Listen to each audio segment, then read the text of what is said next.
Good morning, everyone. Sorry about the hiccup with the intro there. I was so into the countdown music, I forgot to hit play on the intro. So get to see our awkward faces for a moment because I forgot what I was doing. Nice. I didn't even Good catch morning, that. everyone. Welcome to Shooting the Shelf here on the Just Shelve It channel. I am Jesse Arnold. With me, as always, is my not sturdy. What's the word? What's the word? What am I trying to think of? Hefty? I don't know. No. Ugly? No. Stupid? No.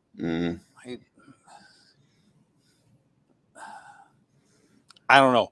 But Curtis, my co-host, Curtis Ackerman, is here. I am his Curtis. Man, all right. I'm definitely I'm not only a passenger of the struggle bus, I am also the driver and the president. Hope everybody's having a great weekend or whatever Sunday falls in the week for you. Got a couple of folks out in the chat. But first, let's welcome our guest this week. You might know him from his work in MythicBits, where he made the cool little beard clips for the dwarf helmets, and now the new chin pieces for the barbarian helmets and the female chest plates and all sorts of different stuff. One part of the MythicBits team, Kris Faraone. Welcome to the shelf. What's up, everybody? Thanks for having me on. I appreciate it. Warm digital welcome. Yes. Also, warm digital welcome. Jesse, you know my product better than I do, so I just want to say thanks for that. That was a good run. I'm gonna use that as a recording on like a promo reel or something. That was pretty solid. Oh, thank you. Excellent. Stalwart. Thank you. That might have been the word I was looking for, Anthony. Stalwart is yes. Thank you. That's definitely better than hefty. I didn't say hefty. You said hefty. But hefty is a good brand of trash bag. So, you know, hefty, not wimpy, right? Nice. Do I at least have drawstrings? That's entirely up to you. Okay. And Kris is immediately regretting, why did I agree to this? No, listen, this is going to be, you guys took a bribe to have me on. I appreciate it. Curtis, the Venmo's on the way. Nice. Wait, what?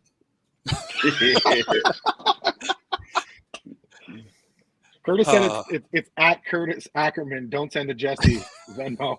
He sent me the QR code. That's what happened. Fair enough.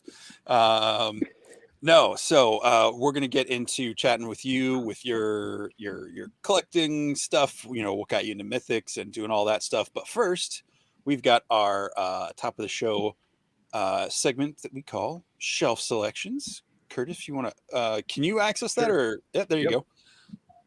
Yep. We'll start out. I got the first one. So this is another cosplay one. We've had a few of these on here, but this is an Apocalypse and from Heroes for Hire costumes. They've got quite a few different cosplays that they've got on there, and this was just one of the coolest. They've got several pictures and some videos of this gentleman just kind of walking through conventions and taking pictures next to like old ladies and stuff. And yeah, it's just a really cool one. That's a great looking Apocalypse. And I just love like semi-casual Wolverine in the background. Yeah. Yeah. He's like, you know, street level Wolverine, but he's got his mask on. Yeah. He's like, oh, damn. Great looking Apocalypse. And of course, our cosmic groupies out in the chat are calling him Sligor, or yeah, maybe I can see whatever that. His name is. The Wolverine kind of looks like that meme where the guy's with his girlfriend and looking back at the other girl. Yeah. He's just completely turned around though. Yeah, he's like, oh, check out that Apocalypse butt. So that was the first one. Second one is for Jesse. Yes, from Rob J. Arcee on Instagram. I just saw this. It's what is that? Not scapular. Scaphoid. It's like it's like a it's like a pop and swap scaphoid with a bunch of the dead frames or whatever from I think Storm Collectibles. And I don't know. Again, when I'm scrolling through the feed and I see stuff, like if it just jumps out at me, and just seeing him with that green magic powers coming off his hands and all those things marching with him, I just thought that was a really cool look. That's excellent lighting on the spell effects. Yeah, that's cool. I like the spell effects, and then it looks like these things he did not bring this army with him. He just like summoned this up out of nowhere. So yeah, pretty cool looking. So yeah, they just crawled out of the dirt on the other side of that hill or something. Yes, Kevin, I called you a groupie. And we don't have super chats, so yes. I don't know what's going on. But at least you weren't called hefty. So no one called you hefty. I meant that in the best possible way. I mean, Kevin and Star are huge fans of Cosmic Legions, and just saying fan didn't feel strong enough, and groupie was the first word that came to mind. And you know what? I don't know that they're like the biggest groupies of Cosmic Legion. Like, have either of you put Slog's toenail against your lips? Because if not, then you're that's not. a different conversation. And God, I wish I screen grabbed that. That's a whole different set of therapy we're not dealing with tonight. I will say that's one of out of all the Cosmic Legion's first wave, that's one of the best things to put against your lip is Slug's toenail. So what's the next picture we got, Curtis? Right. Next. Wait, go scroll back real quick. Go ahead. I do have to point out that thanks to Rob, I found this soundtrack, The Covenant. I guess it's from some Halo thing called Korvac or something, or Karavakos. I don't know, something. No, that was D&D. I don't know what it is, but I listened to the whole track, and it's the whole thing. It's love it. So yes, all right, go ahead. Cool. So great picture and music. Yes. Cool. This one is one of mine, and I always loved this cover of this comic, this X-Men comic with the Sabretooth just kind of barreling down on Gambit, and then the recreated photo here using toys. That's the Mafex Gambit, and I think that's a Marvel Legends Sabretooth. I just love the recreation of this shot here. I thought that was really cool. Man, yeah, it's Gambit die in that issue? What's that? Does Gambit die in that issue? He should die in every issue. Every single. Oh, another Gambit here. Yes. Sorry, I knew I loved you for a reason. No. I don't hate Gambit. I just don't like Gambit with Rogue. Yeah. And this is, I forgot to mention, this is Warrior_Evans. So it is a great lot of cool photography. And I just, anytime that you can take an iconic, piece of art and recreate it in toy form, I like that. Yeah, I love that he has his back leg kicked up behind his shoulder like that. Like they went all out to get that image. I really dig it. Yeah. All right. Then we got this one. Scrolling through again whenever stuff just jumps out at me.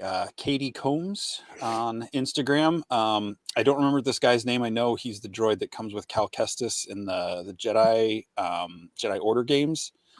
Or Jedi, I don't remember which game, but it's just that real dark, ominous lighting in the like kind of cathedral ruins, and just a little tiny droid hobbling through. I don't know, I really liked it the way it's like isolated and nicely hitting that spotlight there. Just made it jump out for me. Yeah, I have no frame reference on this toy or character, but the shot itself and just like that, like kind of moonlighting, coming through, is really cool. I like the vines or whatever that's growing around the columns there. So yeah, it's really cool shot for sure. Yeah. All right. Next, this is pretty much a regular on this, is Nate Strong, Corona 4. Just another amazing photo that he put together using the Monkey King, with this kind of snowy background, kind of on like a mountain. It's a great figure, beautiful shot. There's not really much more to say. It's just pretty awesome. I gotta say, I love that kind of casual over the shoulder pose when people do that with weapons. I've got my Kurzog. Is it Kurzog, the half ogre, or the ogre scale? I've got him doing that with his big battle axe thing. Especially with Monkey King, and I'm not saying like just the pose, and because he's you know, kind of the Chinese warrior and everything, it reminds me of Mifune from Seven Samurai. The way his character is just kind of so I mean, he's not a cowboy, but kind of that gunslinger-esque vibe, but as a samurai, it just, that's a great shot. Yeah, I didn't even catch at first that he wasn't holding the staff at that other end, that it's just kind of like resting on his wrist and then on his shoulder. And yeah, that's pretty interesting how he's like just casually sitting there waiting, like, you know, kind of like, test me, you know, I dare you. Yeah. So, you know, he just pulls down with his arm, and that thing, you know, is right into attack mode. Yeah. And you know, the other thing is that the coolest characters use a staff, you know, whether it's, you know, the best Turtle Donatello or the best X-Men Gambit, you know, so yeah, if you got a staff, you're, you know, usually pretty cool. So all right, he's just lashing out because he's outnumbered this week. All right, Jesse, here we go. All right. Host is Riding was my next pick. Again, it's outside. It's Thistlethorn. I mean, come on. I mean, if this was a game of Cards Against Humanity, my instant win card, if someone plays it for me, is Samuel L. Jackson. Like, whatever it is, that's an instant win. So anytime I see Thistlethorn, it's an instant win. I like whatever swords he's got going on his back there. They look like not the stuff he normally comes with, but I also love that the flowers, they're really tiny. I don't know what they're called, what that type of flower is, or weed, but they're tiny, so they look like in scale to the characters. I just really appreciate when they capture these outdoor shots like this. Yeah, I don't know that after our shows that anybody, you know, thinks of being highlighted on Shooting the Shelf as a win. But if you were to consider a win being highlighted on our show, this is an easy way to get it. Just throw a Thistlethorn out there, and odds are it's probably going to make it on the show. Unless you put spiders with it, and then I don't want to look at it. Yeah, or have him making out with Gambit, then it's not going to work. But really good shot. I like the little trail that they've got here. You know, even like everything in the background seems in scale with them. So it's a nice kind of, even though it's an outdoor shot and it's using realistic background, it feels like it's part of their world and not part of our world. So yeah, really cool. I do enjoy this. I like I dig whatever that soft goods like hood is on Krotos. Yeah, it's almost like a little poncho. Kind of feels almost like Ziri's from Cosmic. So yeah, I was looking at that myself. It looks like just a little piece of fabric with a, you know, kind of like a little poncho with a hole cut out. But it's not much, but it does the trick. I had my brother had one of those. It was a hood, and it was like that collar piece that went around, but then there was a hood built into it. It was just like the top part of a sweatshirt, but he made it for his medieval reenactment group. So I remember, like, I took it and I wore it to school like a total dweeb. Hey, Joe, I resemble that remark. So I have mephexthelioma. So just let's back off. Okay. It's a disease. All right. All right. My last one here for me.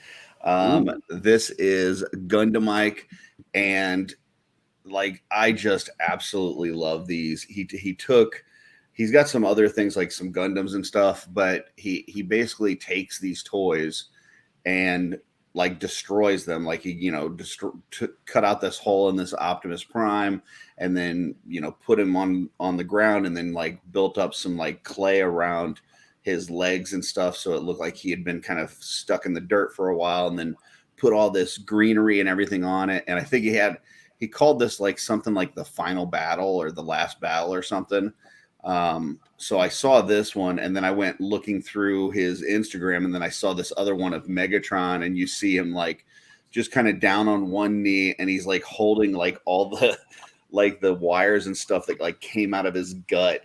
It's like almost like the intestines falling out of his stomach, but instead it's all wires and stuff.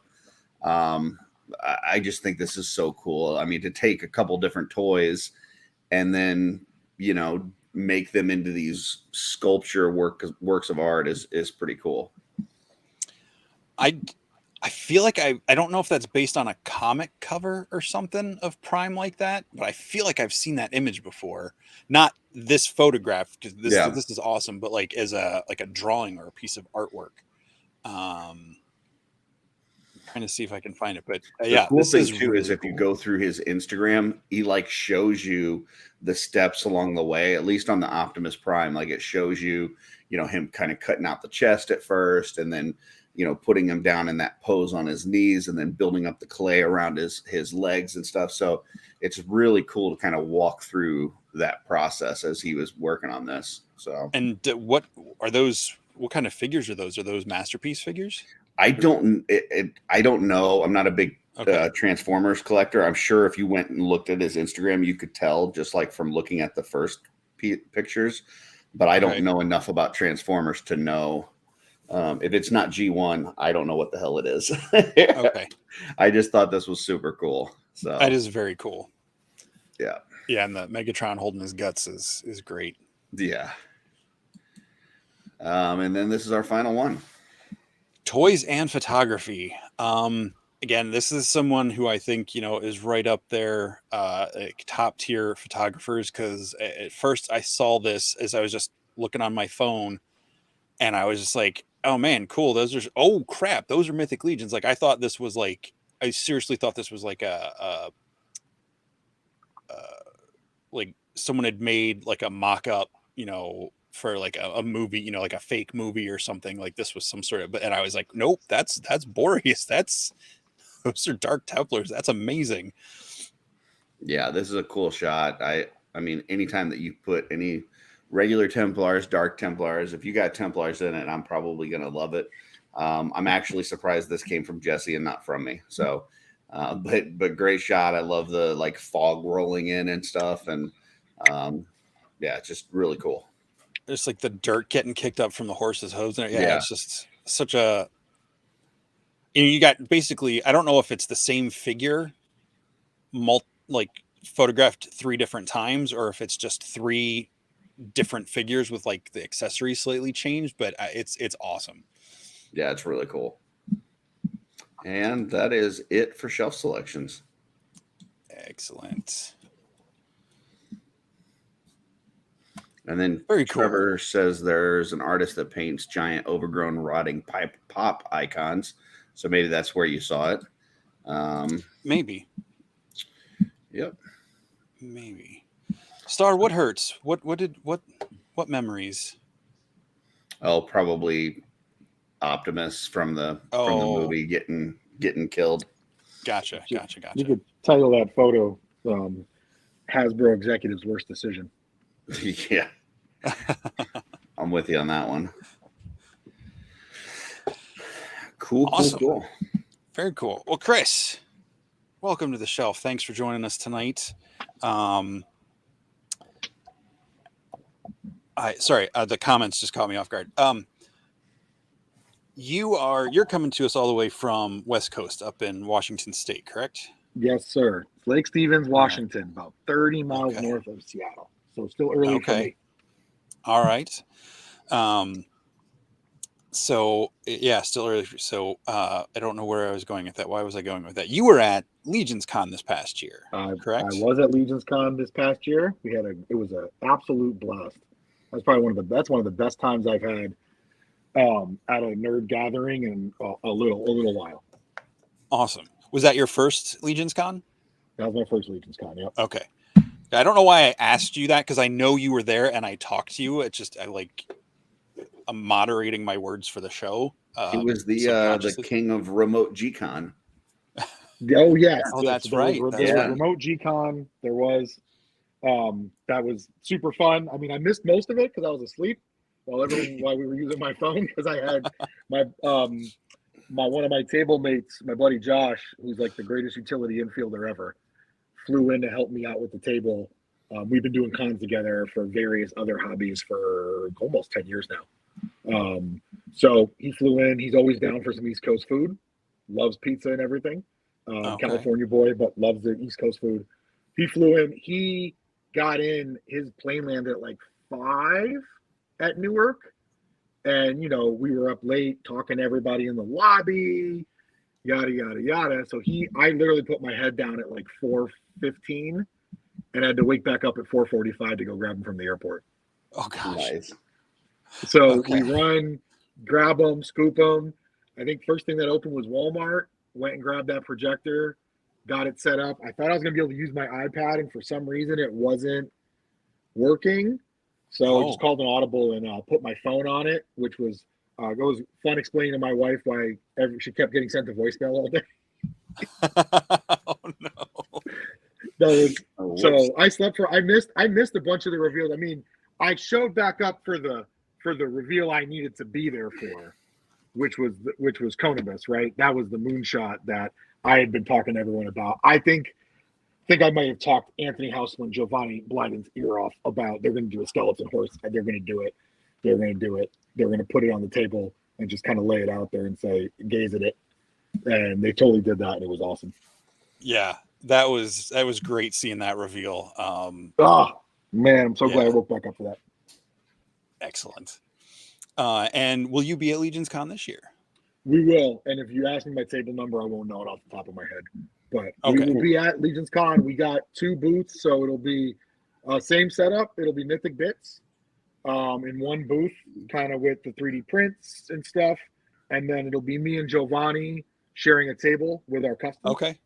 Awesome. He'll be doing his. I'll be doing mine. So we decided to get 2 booths. We probably could have got by with 1, but that ship has now sailed. The pressure of filling a second booth led me and Shane to make some big decisions this year for MythicBits. So it was worth it. So we'll be there, you know, to hang out, talk. I think that was my favorite part of last year. It was not people buying things. It was definitely just talking and getting to explain to people and show people stuff. That was like, man, that was so much fun. I went home. I'm from upstate New York. I go home after LegionsCon. And, you know, normally when you go home, first time in 5 years, it's supposed to be uplifting. I was so, like, tweaked after LegionsCon, just so amped up. It was kind of a downer to go home. So this year I'm going to flip it. I'm going to go home first. Okay. And then I'm going to drive down from upstate New York to Jersey so I can end on a high note, get on a plane, come back home with all my treasures I bought, and go right into putting them on display. Okay. Sounds good. Matt, well, we can talk more about LegionsCon in a bit. But that's where I got to meet you. I got to meet you, I think, when you did the first set of the beard clips and the what did you call them? The D pegs, the D plates. D plates. Yeah, which I have a bunch of those. I haven't used them yet. I know exactly what I use them for. I just haven't gotten around to it. That's okay. I got little bits of like fabric and like little chains that I'm gonna make like chainmail loin pieces and stuff.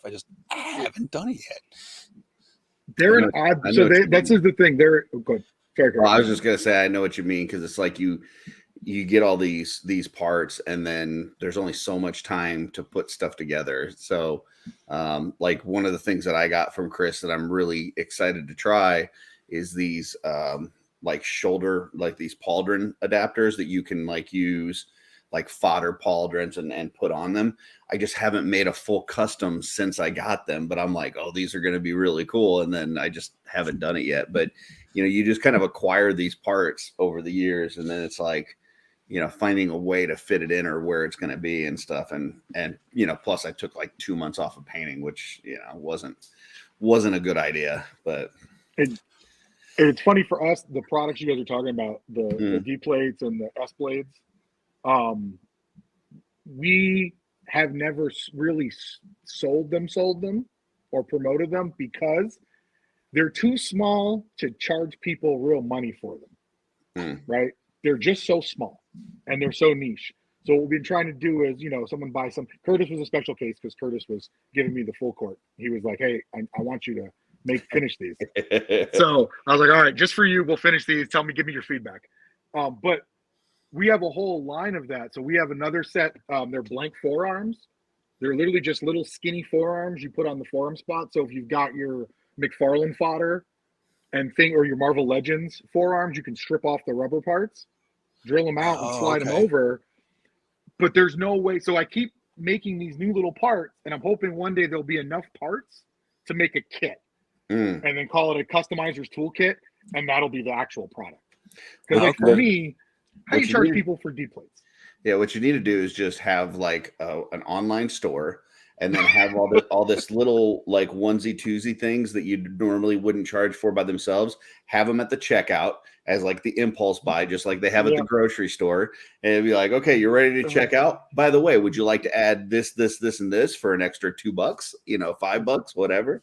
So the other half of MythicBits, Shane, who's on a much well-earned vacation after what I did to him the last 2 weeks. He's driving with his wife to Ohio for their summer trip back home. If he heard that right now, Kurt, if he heard the word, you should have a website, if he heard that phrase, he would be texting me like, yeah, we really should. So, we've been working on the website for 2 years. It'll happen someday. But you're right. So that's what we do when we do our sales drops. Curtis, you nailed it. We always have some kind of add-on.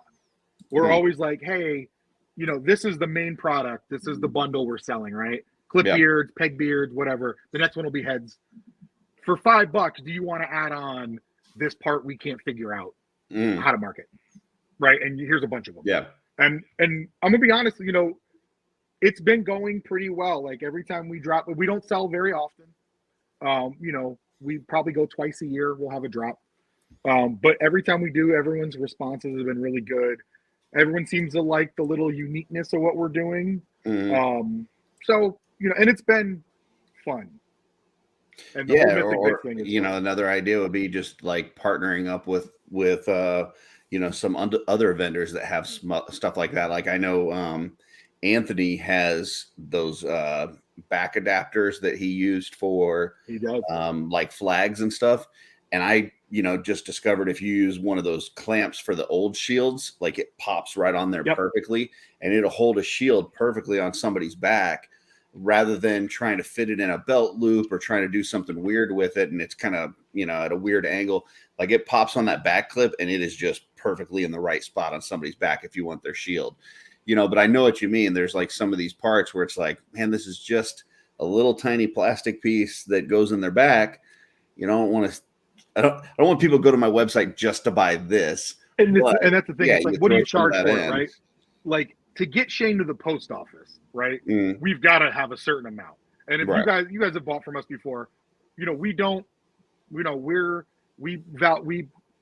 our part of our brand vision is, great 3D prints at a great value, right?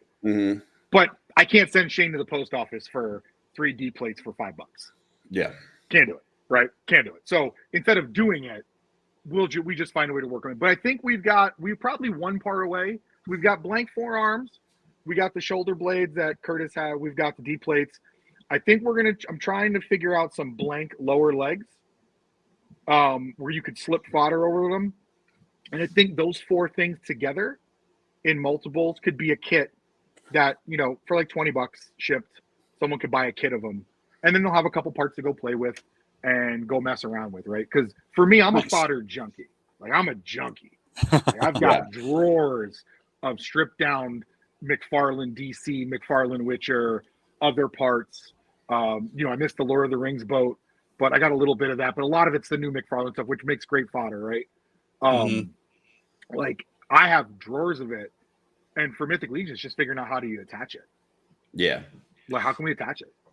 I'll be honest, my fodder purchasing has really gone down, mostly because of all the new tooling and parts that they've got coming out. Like there's so many, like every wave now has so much new tooling, and you get like a figure like the Monkey King, which is almost a completely new figure from head to toe, other than the upper arms and upper legs. And it's like, Four Horsemen is just putting out so many new cool parts that it's almost like you don't need fodder anymore to still be super creative. So it's true. I mean, it definitely. Oh, sorry, Joseph. Go ahead. No, go ahead. So it's definitely changed my buying habits with all the new stuff we have coming out. But you know, like forearms, you know, there's even with the new stuff, I still think I need more variety for me. So like even a spiked overlay, a lot of it has to do stylistically, right? Like bad guy stuff, right? So now they've given us so much. Now I'm just being a spoiled brat. I'm like, man, I could really use being some greedy. bad guy style lower. I'm being greedy, right? Bad guy style lower legs, right? My fodder hunt now is specific. I'm like, wonder if I could find some slip on bad guy style lower legs, like the spiky ones we originally got, right? Because the new ones are a little more heroic, in my opinion. Like from a D&D perspective, they just look like heroic armor, which is awesome, right? Bad guy forearms or dwarf forearms. But it's so awesome that we've gotten so much new stuff that I can be very specific in my fodder buying. I like being spoiled. It's the best time. Yeah, I think the whole third party industry has changed quite a bit over the last year or so. Like there's a couple of reasons for it. I think there's been at least from what I'm seeing and hearing from folks, just feels like there's been kind of a slowdown on purchasing custom parts. And I think that, you know, part of it is there's a lot of new waves coming out. So you're constantly spending money on pre-orders. You know, do you have that extra, you know, disposable income for parts? And then the other thing is that Four Horsemen are throwing so many things with each figure now, where you'll get a figure and it's got 2 heads and it's got 5 hands and it's got, you know, so it's got all this extra stuff. Whereas like in the past, you would get a figure like the original Baron Voligar, right?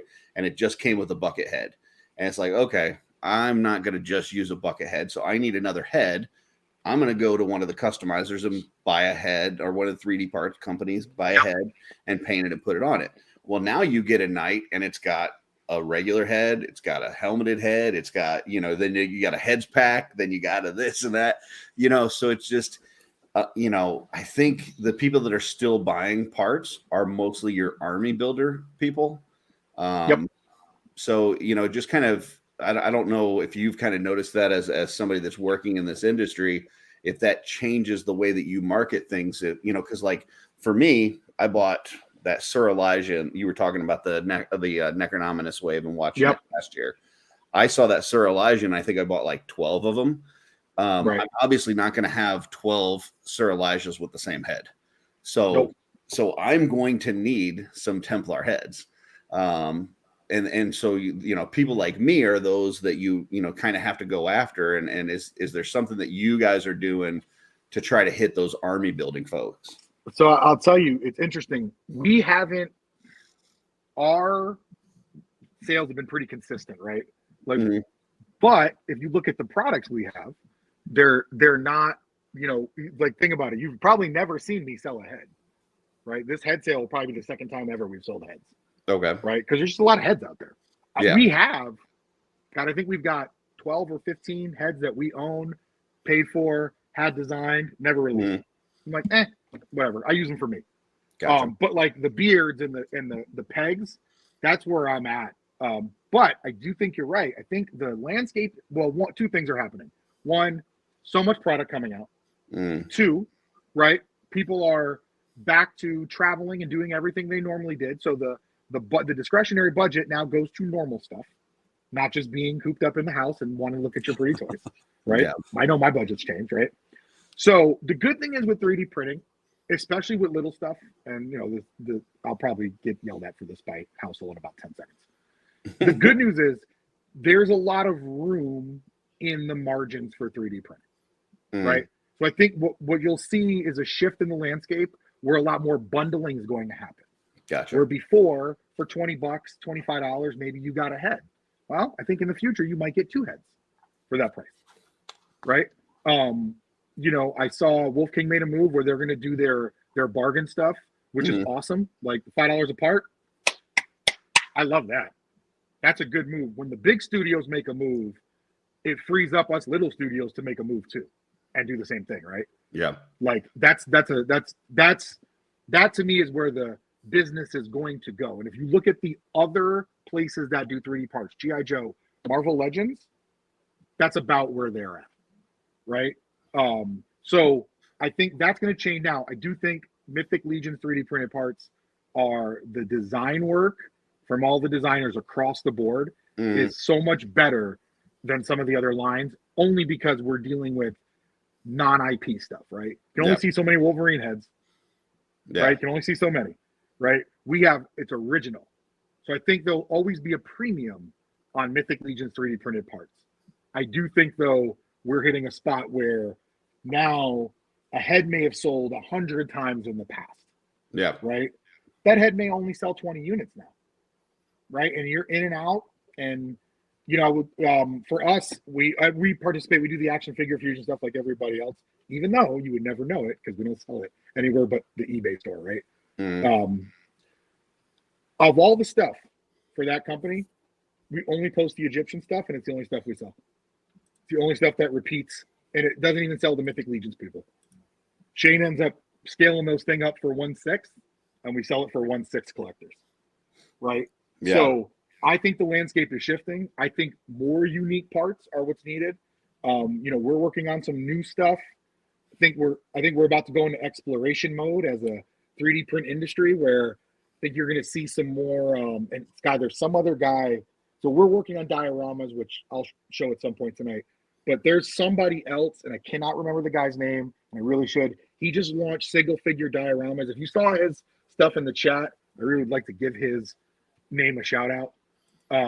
He posted some single figure dioramas for, I think they were $30, $35 out there. Great price.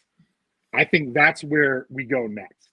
Because like you've got the FDM printing, which is the plastic stuff, right? Which you can see the lines, and if Jesse buys that, sure, it's going to be inexpensive, but then Jesse's going to spend the next 3 years sanding it, filling it, and sanding it.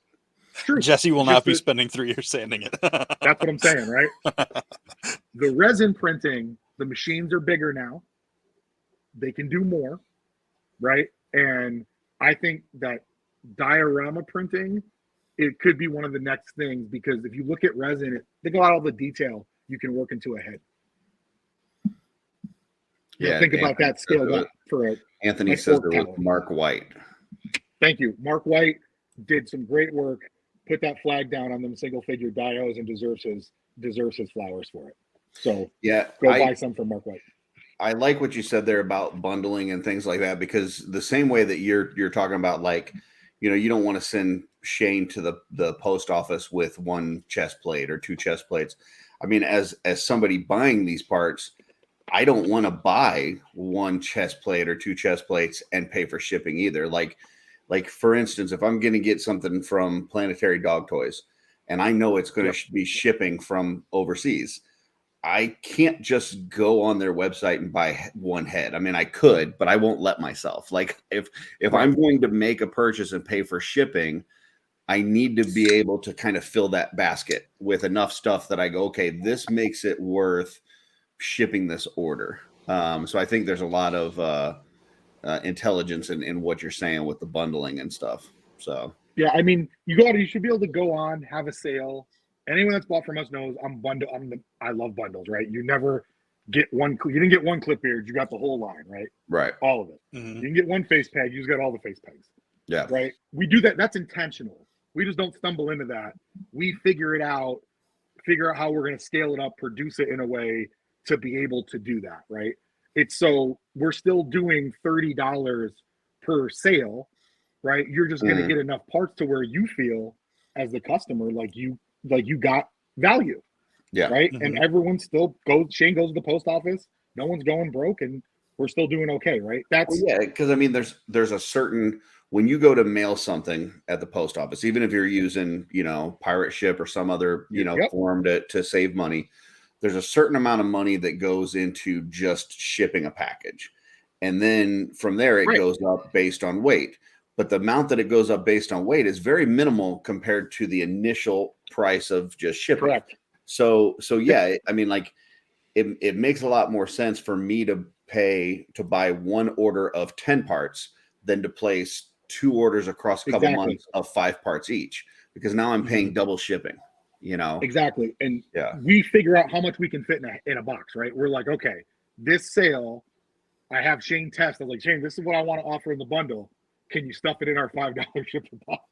And he'll tell me what fits in the box, right? Yeah. That's why, our prices are shipped. We know Shane lives in Texas. He's middle of the country. It's $5 for the little box we do. It's about $5 pretty much anywhere, not overseas. And we've been shipping to Europe. We figured out how much the average rate is to ship. I think we've done like 7 or 8 European countries, which has been pretty cool. Yep. Nice. So like we haven't shied away from Europe. There's a couple people that have come back for multiple sets of peg beards, which was weird. I thought giving out 9 styles in the sale, there'd be no rebound sales. Like it was a one and done. And I've had people come back like, I need more. I'm like, how do you need more? How many barbarians and dwarfs did you get? But you're right, I'm an army builder. Yeah. But that's a lot, right? So well, and the nice thing is with your system that way, you can paint those different beards if you're doing photography, and you can just switch out a couple beards and add more people. Like you can, Well, yeah, and you could take the same beard and paint it a couple different ways. We were talking about the last couple nights we've on OffWorld, and then we had the Legions class. We were kind of talking about these cosmic figures that just came out, and how you'll look at a sentry or a science officer or something, you see the pattern on the figure that they got, all the details that are sculpted in there. And I'm sure over the next couple of years we're going to get those same parts 20, 30 times, but the Four Horsemen are going to paint it 20 or 30 different ways. Exactly. Where each time they paint it, it's going to look like a totally new part. You're going to like, oh, where'd that part come from? Oh shit, that's the same part that they used on that, but they painted these details instead of those details, and so on and so forth. And the key is including enough detail in the sculpt to make it so you can make it look different. And obviously we made stuff for Mythic Legions, right? But that's where a lot of the inspiration comes from. It's I want everything we make is something I want for me. I'm selfish like that. I'm like, oh, I have all these dwarfs, I want new beards, or I would love to swap these out, right? But then it comes down to, okay, the first couple things we put out was, okay, can people learn how to paint on this, right? I will tell you, before we did beards, I wasn't the greatest person at painting hair. I was okay at it. But, you paint a couple hundred of those things, and I'm like, oh, man, like, I really can paint hair now. Still can't paint eyes for beans. Cannot paint eyes for beans. But I'm pretty good with hair, right? Yeah. And I've had a lot of people come back to me and say, that was the first thing I painted was a beard clip for my dwarf. And now I know how to paint hair. And I'm like, it's which is cool because like hair, you almost can't mess hair up. Yeah. Right. You could definitely do it to varying degrees of success, but with hair, it can be monocolored, multiple colored. And that's kind of that's the fun of it. That is the funnest part I have when we do parts is the design part. Yeah, I think you're onto something there, because like the chest plates are the same kind of thing. Like you could take your very novice or even beginner painter and give them some chest plates, and you could just very easily paint it black, dry brush some brown. Guess what? That looks like leather. You paint it black, you dry brush some silver. Guess what? It looks like armor. And it, what we're talking about doing is nothing that takes a great ton of skill or even time. You could whip those out pretty quickly. So it's a great way for folks to get started for sure. If you if there's folks out there that are like, hey, I could never do this, I can't paint, I don't have the eye for it, or worried about, like you're talking about, like painting pupils and stuff, start with something easy. Start with a chest plate and do a quick, easy paint job and see how that transforms your figure, and then go from there. So I will tell you my moonshot idea in my brain that I want to print. I want to do a set of tools that lets people paint eyes. I haven't figured out how I'm going to do it yet. I've got a couple of design ideas, but like literally, like you put a little overlay, like you hold it, or it's got a stick attached to it. You hold it over the eye, and it lets you paint the outside. You switch to a smaller tool, lets you paint the next one. Smaller tool, just for people like me who absolutely. So I'm a decent painter. I'm better than average. I suck at eyes. I'm the worst. I I've been think for 4 years.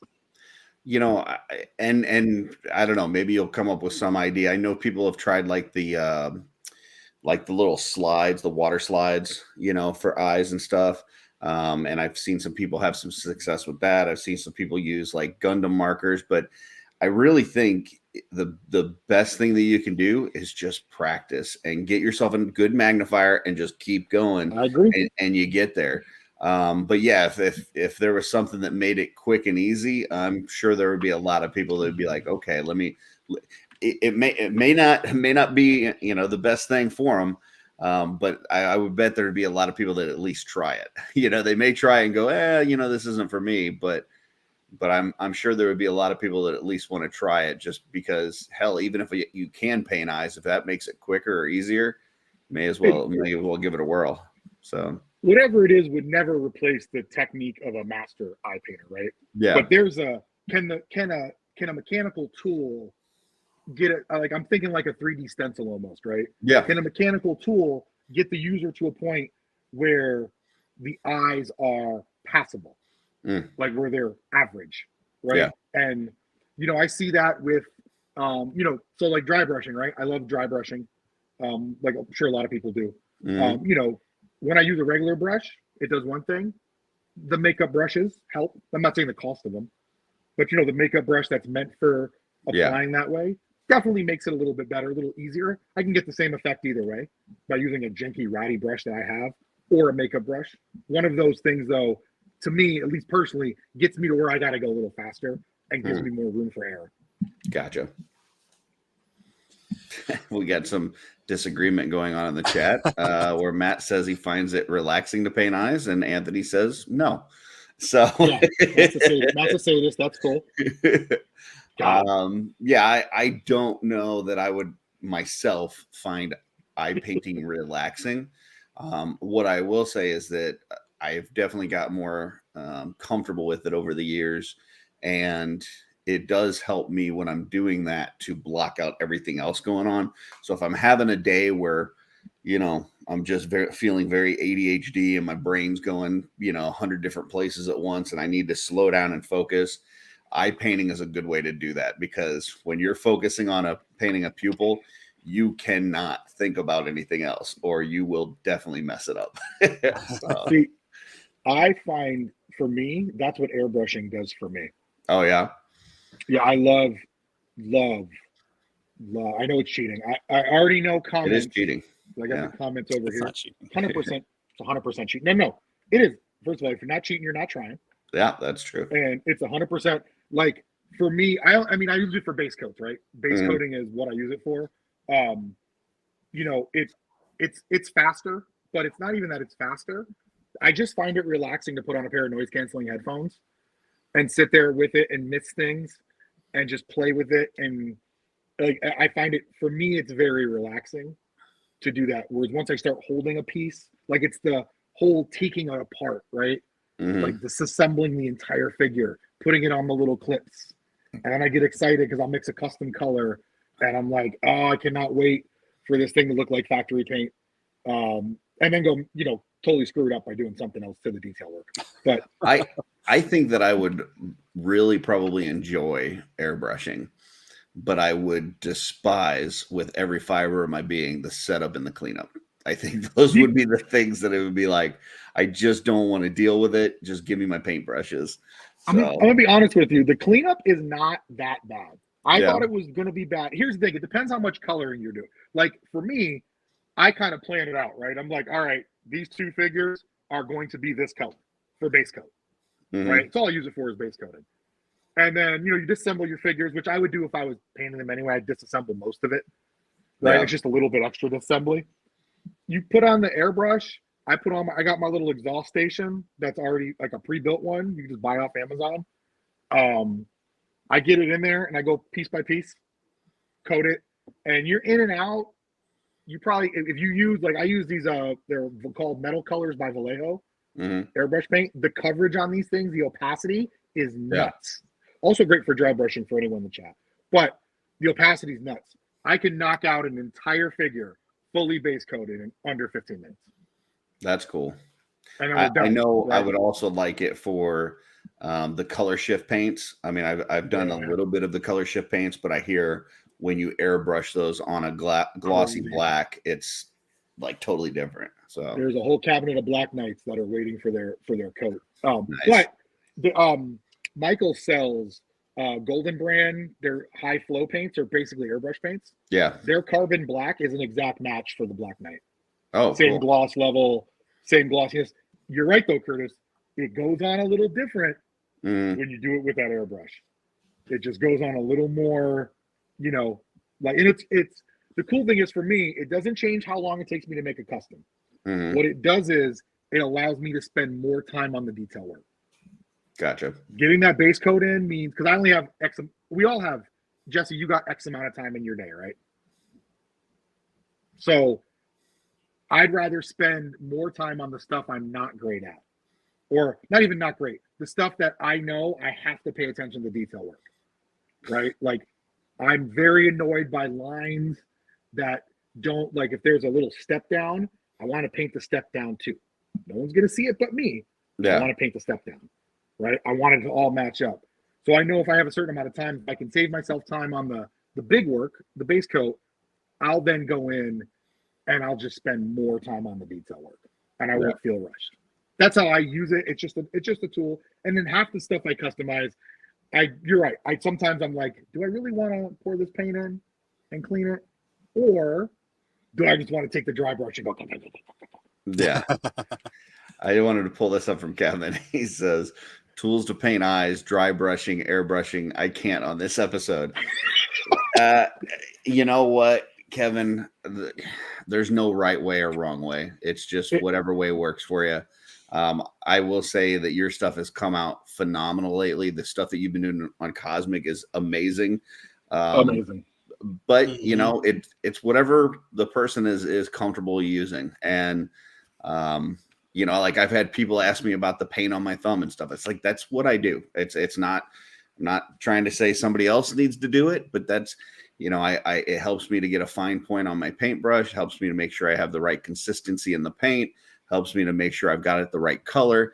Like, there's a lot of things that I do when I test that on my thumbnail, but that's me. That's my style. And so, yeah, if you don't like dry brushing or airbrushing or whatever, like, that's cool, because your stuff is coming out phenomenal, and yeah, keep it up. But I would just say, like, for folks out there that are questioning getting into this, start with some of that easy stuff. You know, start with some of the trim work on a Mythic Legion or a Cosmic Legion, and just paint some of the trim work. It's almost like a paint by numbers kind of thing. Like, hey, I'm going to take all these pieces that have this texture to it, and I'm going to paint those pieces, and then see what happens. Yeah. Kevin, if you have a lawn, do you cut it with like one of those OG rotary mowers that has no power? Like, I just want to make sure, are we not saying, Kevin, are we saying that he's out there with the wood cleaver, the one that, like, as you push it, the things go like this? Are we like, I mean, we own horses, right? But we don't own buggies.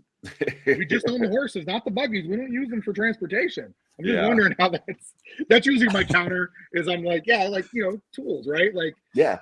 Like some people like certain kinds of paint. Some people like certain kinds of paint brushes. I enjoy using a wet palette. I know some people that hate using a wet palette. It's just whatever works for you, you know? Right. And as long as you're having fun. Oh, yeah. That's the most important thing. Totally agree. I can't do airbrushing. I can't even like spray paint like base coat stuff, because the way my apartment is, I just don't have anywhere to do it. Like, I don't have anywhere to set up a station like that. I think Sherry had one on her desk, with like a vent that went to the window or whatever. And I was like, there's nowhere for me to put that in my apartment. Like, I don't have like a patio. There's no outside to, like, you know, whenever I do use anything spray paint, which at this point is just sealer, like a clear coat, I'll take something to work and I'll hit it at work. Or if I have something I'm doing that I know is just like a thing I can take to work, you know, and I'll let it dry at work and then bring it home. But I really like the all by hand. I know some of the airbrush stuff would be easier. I don't think airbrush is cheating. It's just a different tool. You still have to know what you're doing. That's just a funny thing we say. I know. But yeah. But it's just like with Eric and the 3D sculpting, like 3D sculpting. Yeah, you can turn on that thing where it does the mirroring effect, so you can have it nice and symmetrical. But then he goes in, turns that off, and tweak the things. Because he said the same thing. If he can get the broad strokes done faster, he can spend more time on the little details that make it a better, more unique figure. Oh yeah, I mean, like I've done a couple of those sculpting sessions with Emil where, you know, he'll have the mirror effect on and he'll like be putting like a beard on a dwarf or something, and he'll start, you know, just kind of forming the beard first. But then when you're making the individual details, you turn the mirror effect off because you don't want both sides to look the same as, you know, you want some individual parts to it.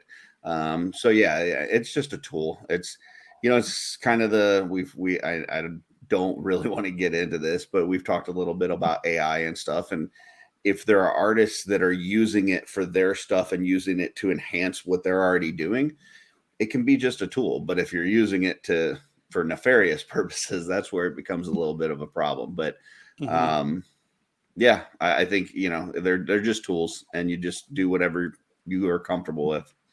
So speaking of comfortable, I think we're almost at an hour here, and Kris, you said we have some giveaways to do tonight. We do.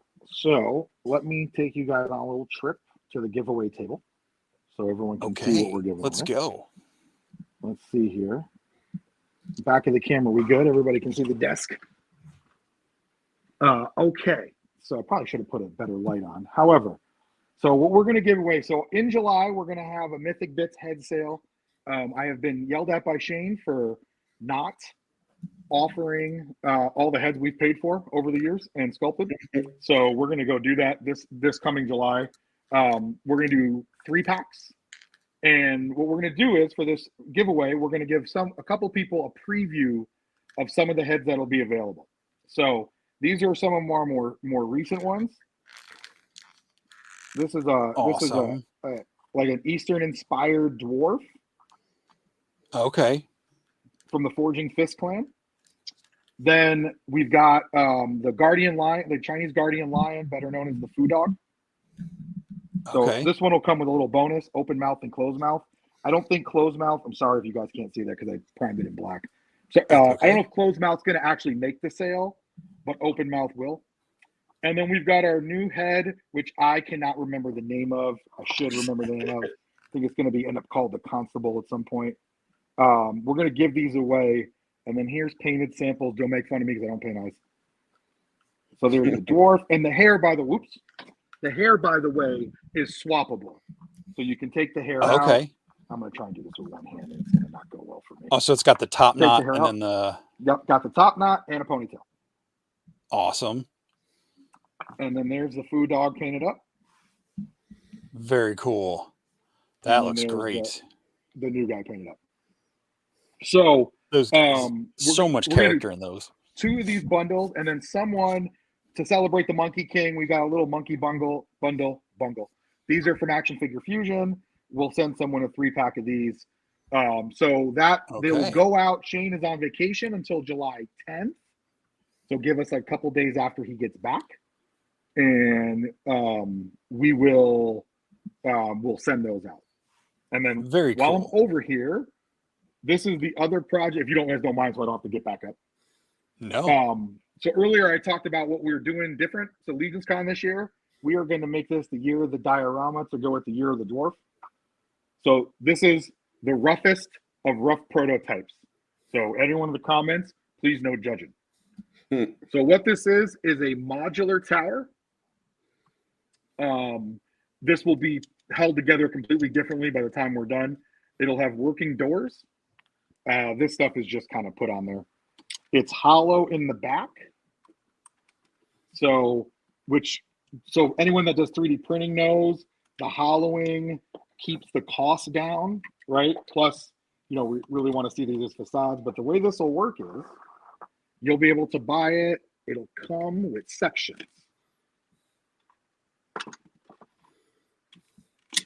I know this is bad camera work. Anthony Houseal is going to rip me tomorrow morning. That's okay. Well, so he's been in chat and he hasn't yelled at you yet, so I think we're good. For easy storage, it'll come in parts. This is not the final version of it. Please, the woodwork doesn't have the grains on it yet. Like, we're definitely not, we're not there. This is more of like think of this as proof of concept, right? Gotcha. But we wanted to see how big could we make it? Could we keep it at what I would consider a MythicBits value price? Hey, real quick, Chris. Sorry, you just removed those shields. How are those attached there? Is that just clipping over the side? Just clipping over the top. Okay, cool. So we made it thin specifically so people can clip the shields over the top. That's cool. The doors will work. The base you see here is actually going to get a little bigger. I realized when I printed this, I probably made it a little bit too short, right? Because they're going to struggle to get in. So we're going to go up a little bit. And then when it does get put together, this floor will be recessed. So when you put your next piece on, it'll actually plug down into it. Oh, cool. So you won't see any seam work. So it should look pretty seamless. We'll have a system for locking it in. I'm going to tell people, you probably might want to glue it. It's up to you. But this is the kind of stuff you'll see from us this coming LegionsCon season for MythicBits. And are you planning to offer that painted and unpainted, or one or the other? So it'll be unpainted.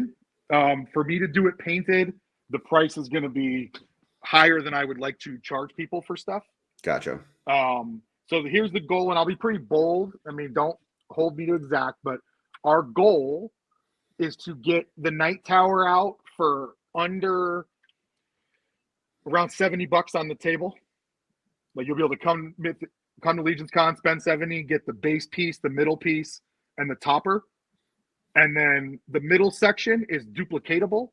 So if you go to us later on, you're like, Kris, I want to make my tower 6 inches bigger. It's like, all right, cool. Send us X amount of dollars. We'll send you another middle section, right? And you can build it as high as you want. We will have another one that will be dwarf themed, that if you're in the dwarf chat, you already got a preview of that one, because that's the one that's on the way to my house. That one will be shorter, but it'll be a little more robust in terms of the rock work and all of the detail that went into it.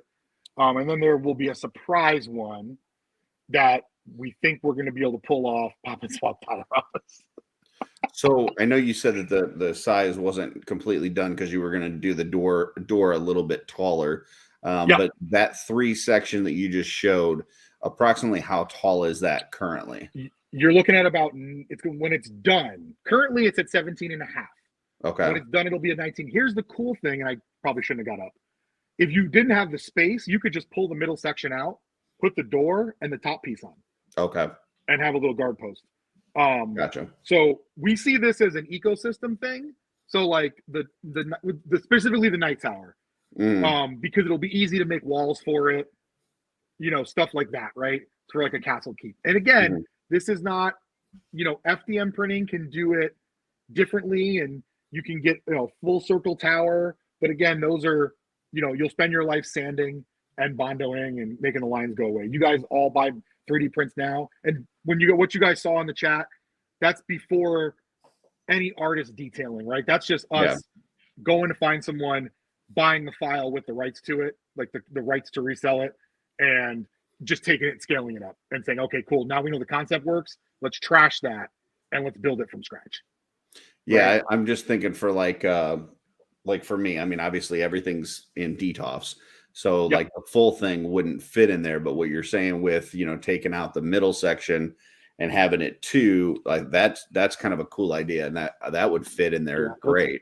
Let me go back and show you too. Sorry. So are you planning on selling it like that is that going to be an option where you could just buy the without the middle section, or do you have to buy the whole thing and then just take out the middle section? I'm sure we could find a way to do it where you could just buy 2 of the pieces, right?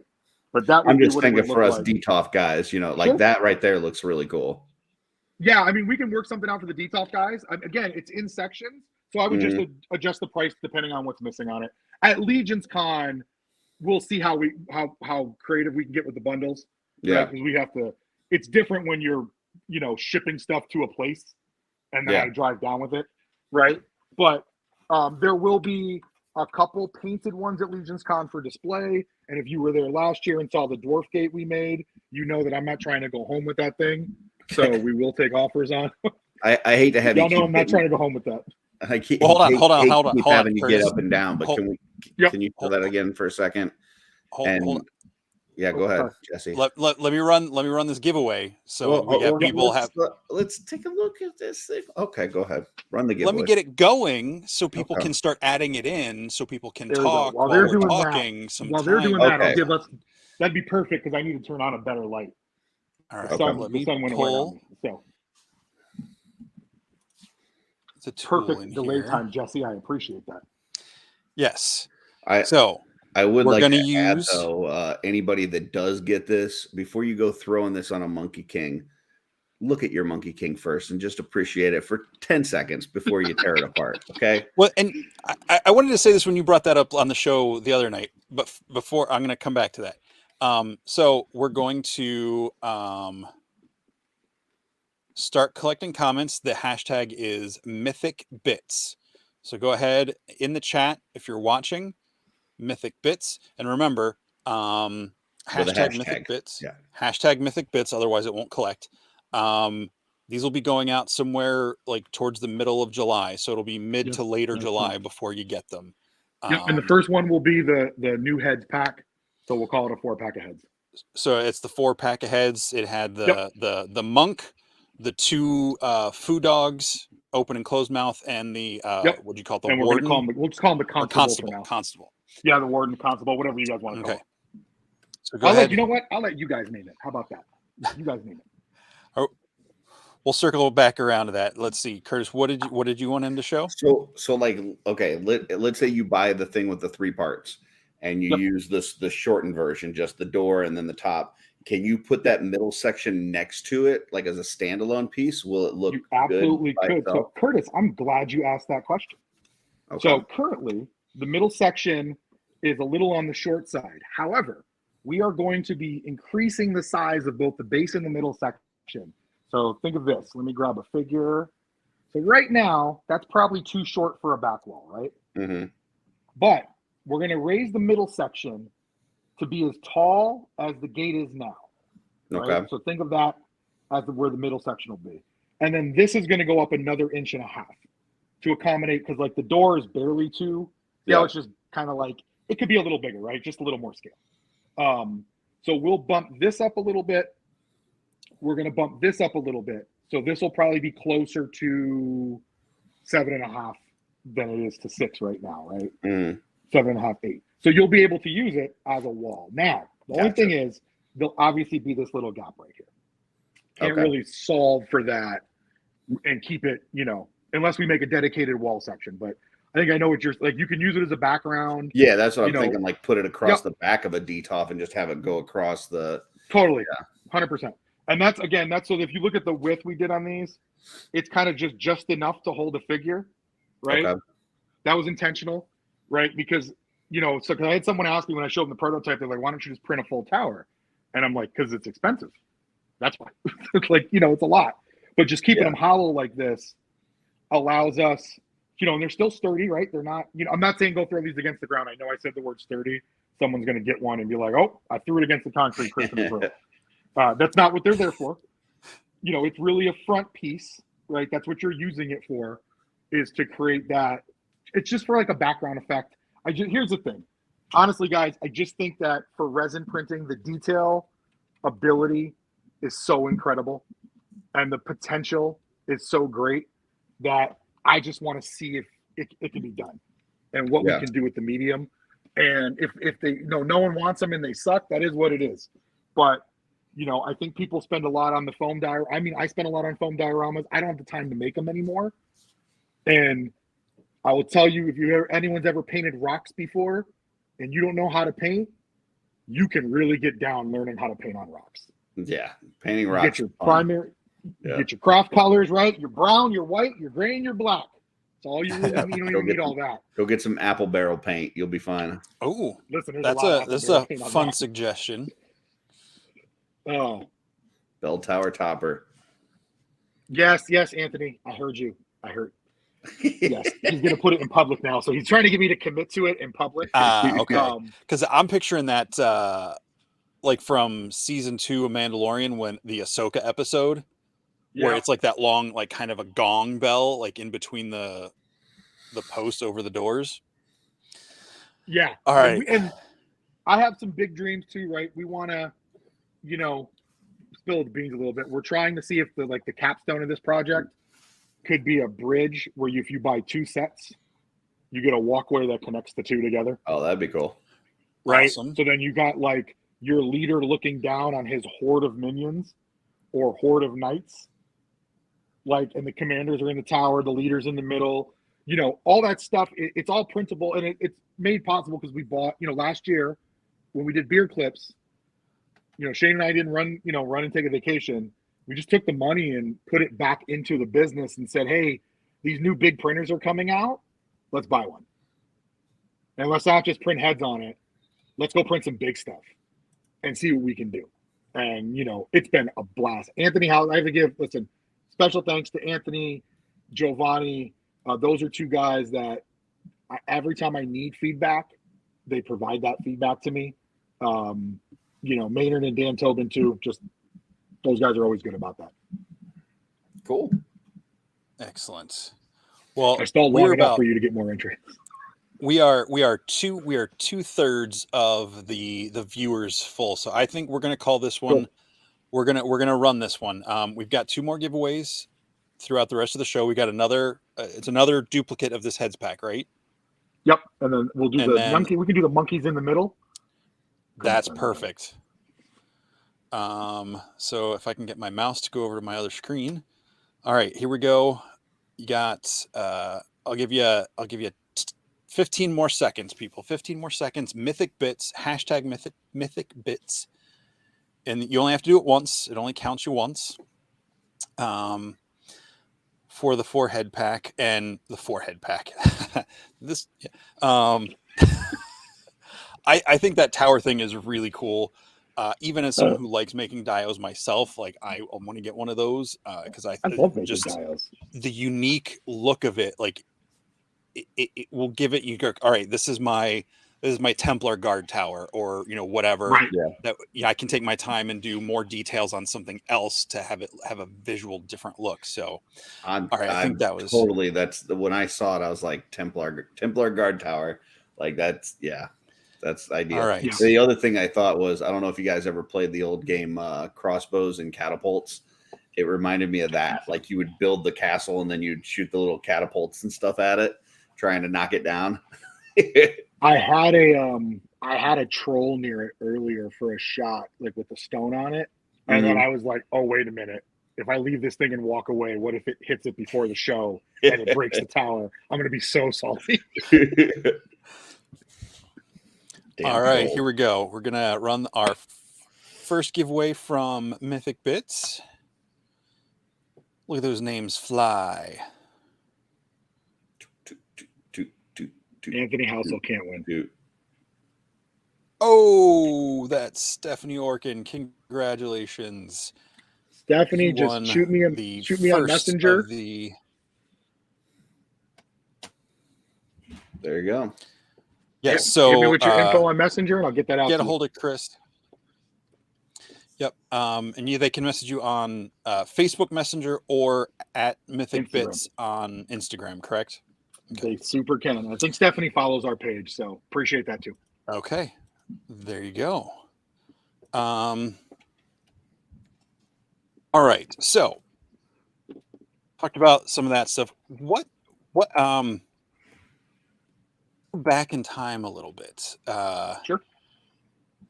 What's some of the early toy lines you remember from like your childhood, stuff that like got you into toys, and like did you carry on with that? Did you take so many folks have like a gap where they got into like cars and girls or sports and whatever, and then back into toys? Like what's your collecting journey look like? Oh man. So as a kid, it was a lot. It was all the 80s lines, right? But G.I. Joe was by far and away the toy line. Okay. Like it was the one that kept coming back as I got older, even girls and, apartments and whatever. I'd always go back in and then I'd get out and I'd go back in. G.I. Joe was by far the toy line of choice. Okay. Are you doing any classifieds collecting with the current stuff? I mean, in theory, yes. I think there's only one figure I don't own, is the Master Ooh. Disguise Zartan. However, they are in the garage because there's no display room because of Mythic Legions. So in terms of nerd stuff, like fantasy is the top, right? Okay. So I grew up, I played baseball, I ran track, I played sports, and then at like and then in my early teen years, I discovered D&D, and I played sports for like 3 more years, and I've been playing D&D ever since. Okay. So I've got a group of friends I've been friends with. A couple of my friends I've been friends since I was like 13 to 15 years old. So we're going on 30 years of friendship. We actually meet up every year in end of July. We call it Mancation, where we just sit down, play board games, and nerd out. But D&D is my, like, if I'm on an island with a group of people and I got one drug of choice, it's D&D. Maybe the nerdiest thing that's ever come out of my mouth. I think I can agree that I've only been into D&D for about the last 8.5 years now. Yeah. But the endless possibilities that game presents with, like, yeah, having all the minis and stuff is fun, but if you just had all the books and the dirt on the ground, you could pick some rocks and sticks and make it work. Right. And you know, so that was where my love of Mythic Legions came. Like I said, I collect classified, but I collect it almost out of muscle memory because they're, you know, I want to give Hasbro their due. They do a lot of wrong stuff. Classified is not it. Yeah. Like the people that are taking care of that IP obviously love that IP. I think it kind of got off to a little bit of a rough start. Like I know that early on there were some people that had a lot of issues with the classified, but I mean, lately they've been putting out fire after fire. So it's, you know, I would say the honestly, it seemed like the marketing people probably got too involved in the beginning relaunch of the line.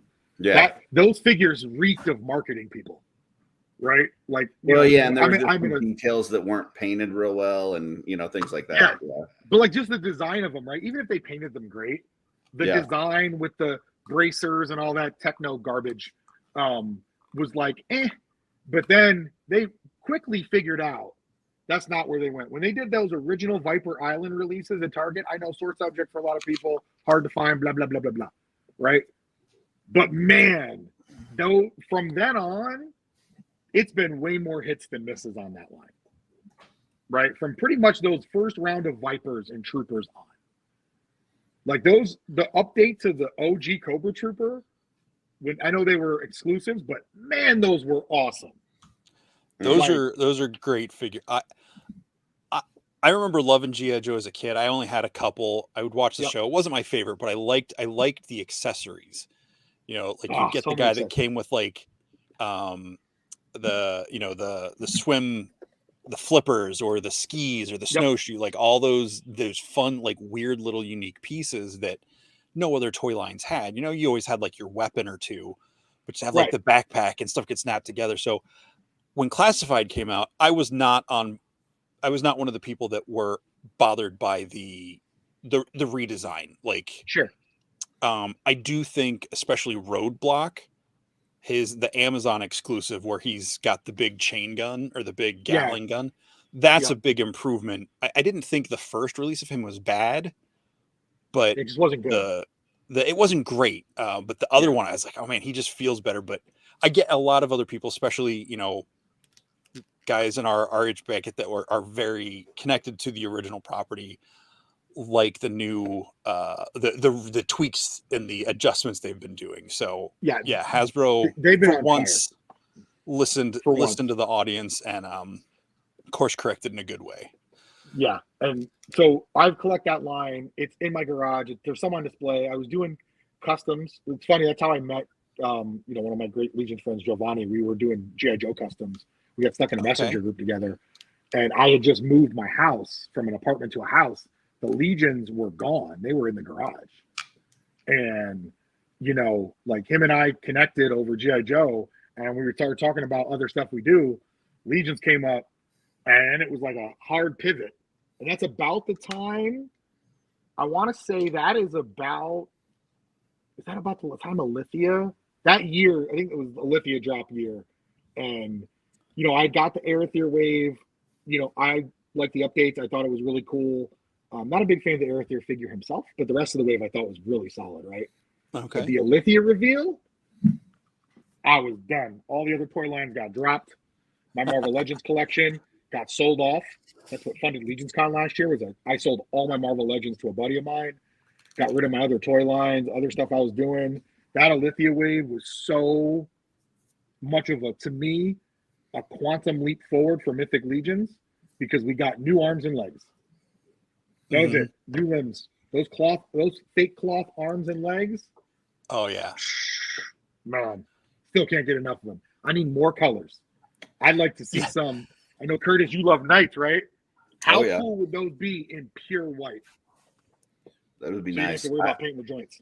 I know we didn't really talk about it because you were, showing off your sculpts and the stuff for the giveaway and stuff. And, obviously you got to talk about the dwarf stuff for these people in the chat that are the vocal minority of dwarf guys. But what I love is the Templar stuff that you've done, like the different. Oh, thank you. You want to get me the same way that the Thistlethorn gets Jesse, anything Templar, and you're like different colored Templars that you've done. I'm like, yep, I'm all about it. So I appreciate I saw you post your little tower in the chat with the knights and stuff. And I want to give it a preview in the chat. And I couldn't even look at the tower because I'm just like, Templars. I tell you, that project started. A buddy of mine, local, was he bought a bunch of the Dark Templars. And he was like, I need to get rid of these. And he does toy shows. And I'm like, yo, I already had a bunch, but I'm like, yo, what's up? You want to trade me for this HasLab Galactus? How many Templars you want to give me? There you go. So 22 Templars later. Oh, wow. I'm like, all right. So I got all these Templars now, right? Yep. What the hell am I going to do with these? So like last year, my LegionsCon theme for customs, right, was dwarfs. Because, we had the reinforcements. And I went buck wild on dwarfs. So I'm like, well, I guess my main staple, right, for this year will just be repainted Templars. Because what I do with my customs for LegionsCon, I always got my entry level stuff that I'm like, it's like $80, $90. I just want to see people, like, I'm so still blown away that people want to buy stuff from me. I'm still not getting over that yet. So I want to put something on the table where if someone's there with their kid and they've already kind of tapped out, they could go buy this Templar for, $80, $90. And because for me, the paint work doesn't matter. So I'm better at my real job than I am as a painter. So my time for painting matters nothing to me. The only thing that I factor in when pricing a custom is what parts did I have to sacrifice? Like, what were the parts? Time is one thing, but the parts, whole different ballgame, right? Right. So I value parts over time for me. The Templars are a great opportunity for me to just try cool stuff, try weird colors. Right, because none of those are normal colors, right? You get sick of painting dark gunmetal. That's what I love is all the different crazy colors that you've done. And then are you like taping off like the cross and stuff when you're painting those, or are you repainting the cross? Like, how do you do those when you're doing the most of them are still black. The few that I have painted, here's my trick. It's airbrush, by the way. The airbrush gives me a little more precision. So what I do is, on like the brown, I did one that's got a kind of a brown tinted tunic. Yep. What I did was I used a sepia tint out of the airbrush, and then I go back with an alcohol and a little Q-tip. Yep. And I just wipe the logo back off. Okay, gotcha. And it allows me to, and that's if I go over the lines at all. I've been trying to work on, in my spare time, some stencils because I have a Cricut cutter. So like I'm trying to work on a stencil that perfectly mimics that cross. So that I can just go fix the crosses. But, that comes down to, do I have enough time? How do I do it? That kind of stuff. Well, that's even hard for the factory. I don't know if you, I've not seen one, but I've heard there's some Sir Gerards out there that the cross is kind of a little bit crooked. So, Yeah. So that's the thing, right? It's like, how do you go fix them? So I try to figure out a way. I'm always the path of least resistance, Chris. Like my nickname, right? Like I'm like, all right, what's a way I can do this to save myself the time, right?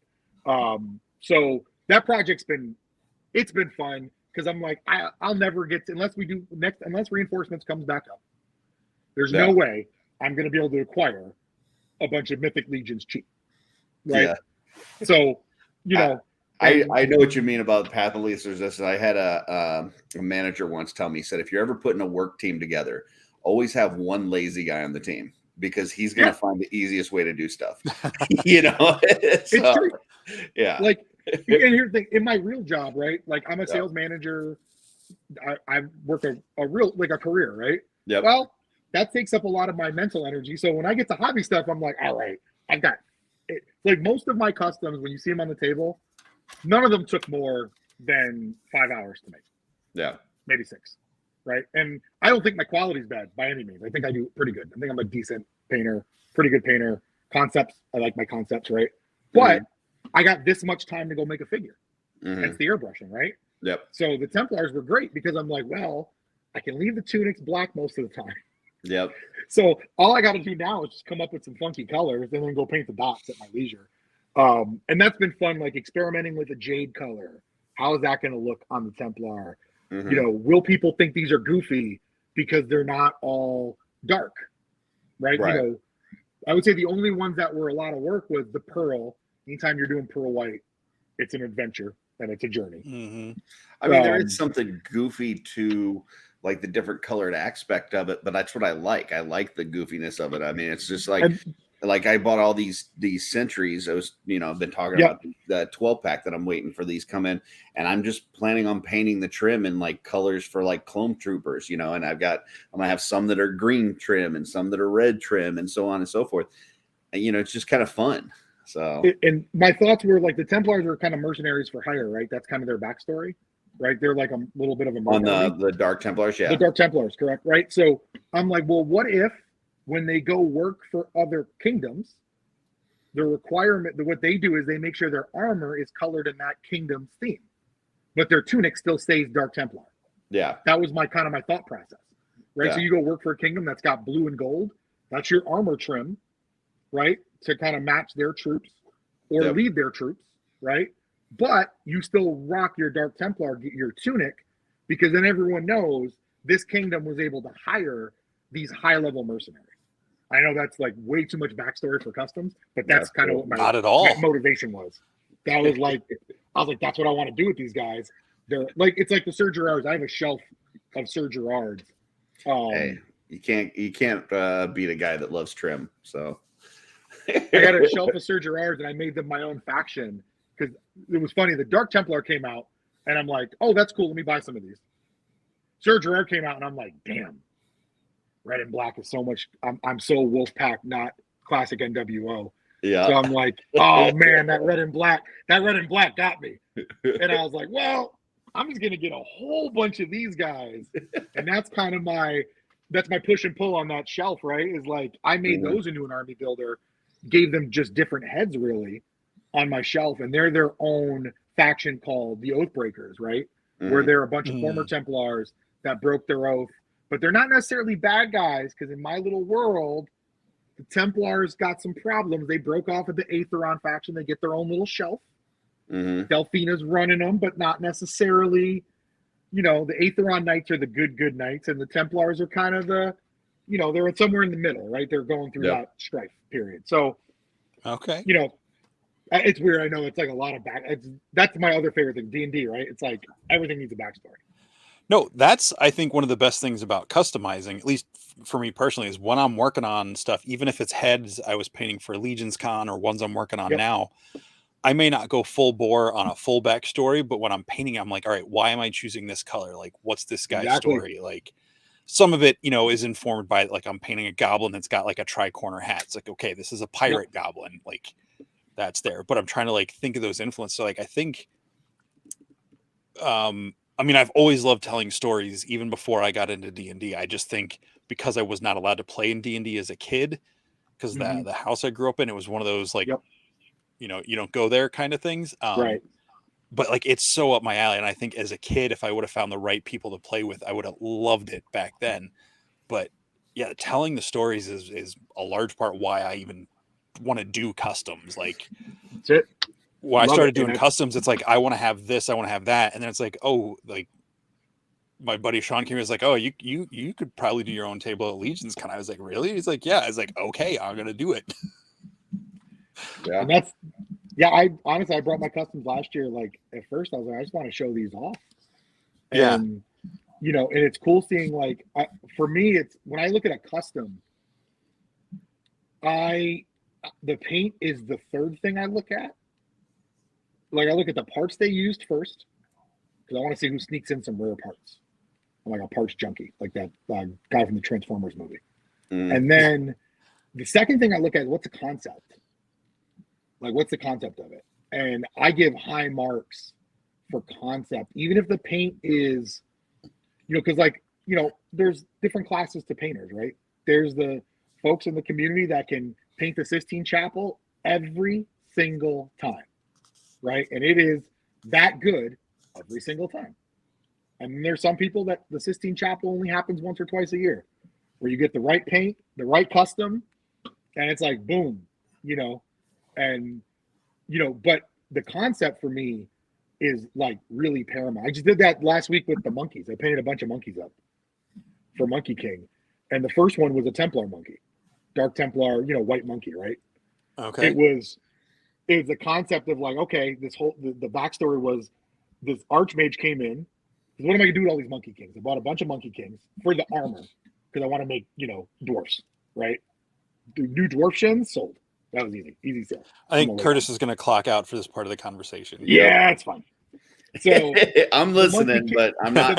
I'm not approving, but I'm listening. You're not approving the dwarf shins, or you're not approving the Monkey King? I'm not approving taking apart a work of art like the Monkey King to make dwarves, but you go ahead. If you get multiple Monkey Kings, there's no reason to have 4 Monkey Kings on the shelf. Listen, that's like saying if I bought a bunch of Da Vinci's, you know, that it's okay for me to face one of them and turn it into a bearded lady.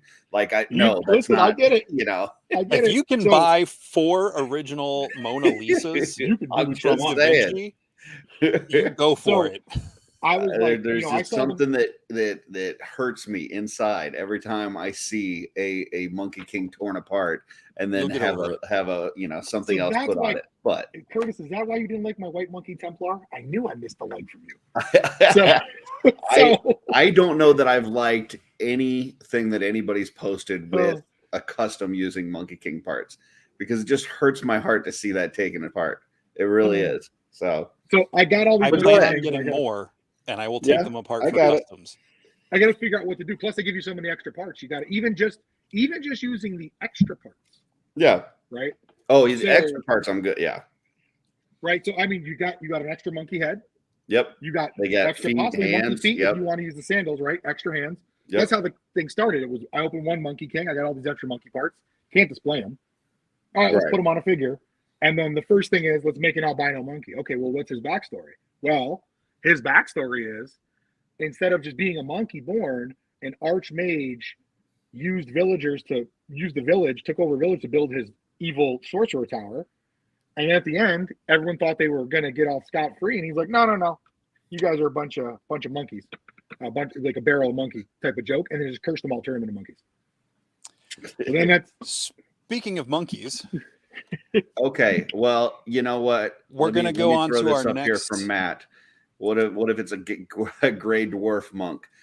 I tell you what, if you make a Duergar, you can use Monkey King part. You can use whatever you want. If you make a Duergar dwarf, then I'm for it. Oh, see, there you go. So we're going for our second giveaway. Monkey in the middle. Hashtag Monkey in the middle. I like when people have to type. This is work for it. For the 3 monkey heads from Action Figure Fusion. Again, also coming out mid to late July from. Yep. So go ahead and start plugging in those entries for hashtag Monkey in the Middle, and we'll keep talking about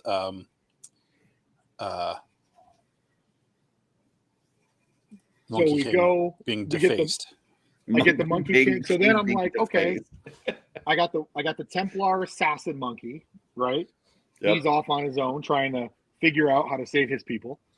And then I'm like, all right, well, who's next? Well, next it's got to be the sorcerer, right? It's got to be another magic user that got duped by the archmages, thinking they were going to get power and got turned into a monkey. So I'm like, all right, well, what can I do to this one? A couple weeks ago, doing the Asian monk, dwarf monk, I don't know how I've never thought about this before, is using dwarf uppers and full-size lowers to make a shorter human. And I fell in love with the size. Mm-hmm. Like I fell in love with the intermediate between size and the Valak and skirts and everything cover those dwarf legs that we've seen so many times. Mm. So I'm gonna really see them, right? If I don't have to look at those dwarf legs, I'm a happy guy. So I'm like, all right, let's make a sorcerer. So then it's like, okay, well, what parts do I have? And this is where 3D printing comes in. It's like, well, you know, I'm not gonna like, I want to make a female monkey. So then, you know, luckily we made those chest plates. I'm like, oh, cool. I'll just put a chest plate on this, and it'll be a female. Put a pony. I'll take the Monkey King, the head with the little square thing, right? I'll pop the square thing out because it comes out where you put the feathers in. You can, not on purpose, you can just heat it up and it comes out. And I'm like, okay, cool. I just 3D printed some ponytail. Let's put up, and I end up using Sabretooth's ponytail from Marvel Legends. We'll throw a ponytail on her. We'll do her in black fur, and then she'll be a sorcerer, right? And then you got the cool slippers that come with the monkey that totally look like sorcerer slippers, right? Repaint those up. And then I'm like, all right, well, what's next? And the next two were just like, well, let's do, really want to do a red monkey, kind of like Fury Clan. So the next one's a red monkey. And then, you know, I did a gray one because the red one I did gray skin. And they're like a duo, like one is angry, one's a stealthy guy. That turned out to be the 4 monkeys I did last week. And I had an absolute blast painting those figures. And I still got one more piece of the puzzle that we started doing that new head with the mutton chops, and he bears an unintentional resemblance to someone that has to do with monkeys. And I'm going to leave it at that for that particular story. And that'll be my last custom for the group. Okay. I loved the red one because when I was a kid, this is going to be a weird story. There was this garage or something that we would occasionally go by when we and I hated going this way because it was like a hand painted sign for this garage or workshop or whatever it was. It was like a black sign, but it had this bright red monkey, and the way the ears were painted, they looked pointed. So I always called it the devil monkey, and it freaked me out. Nice.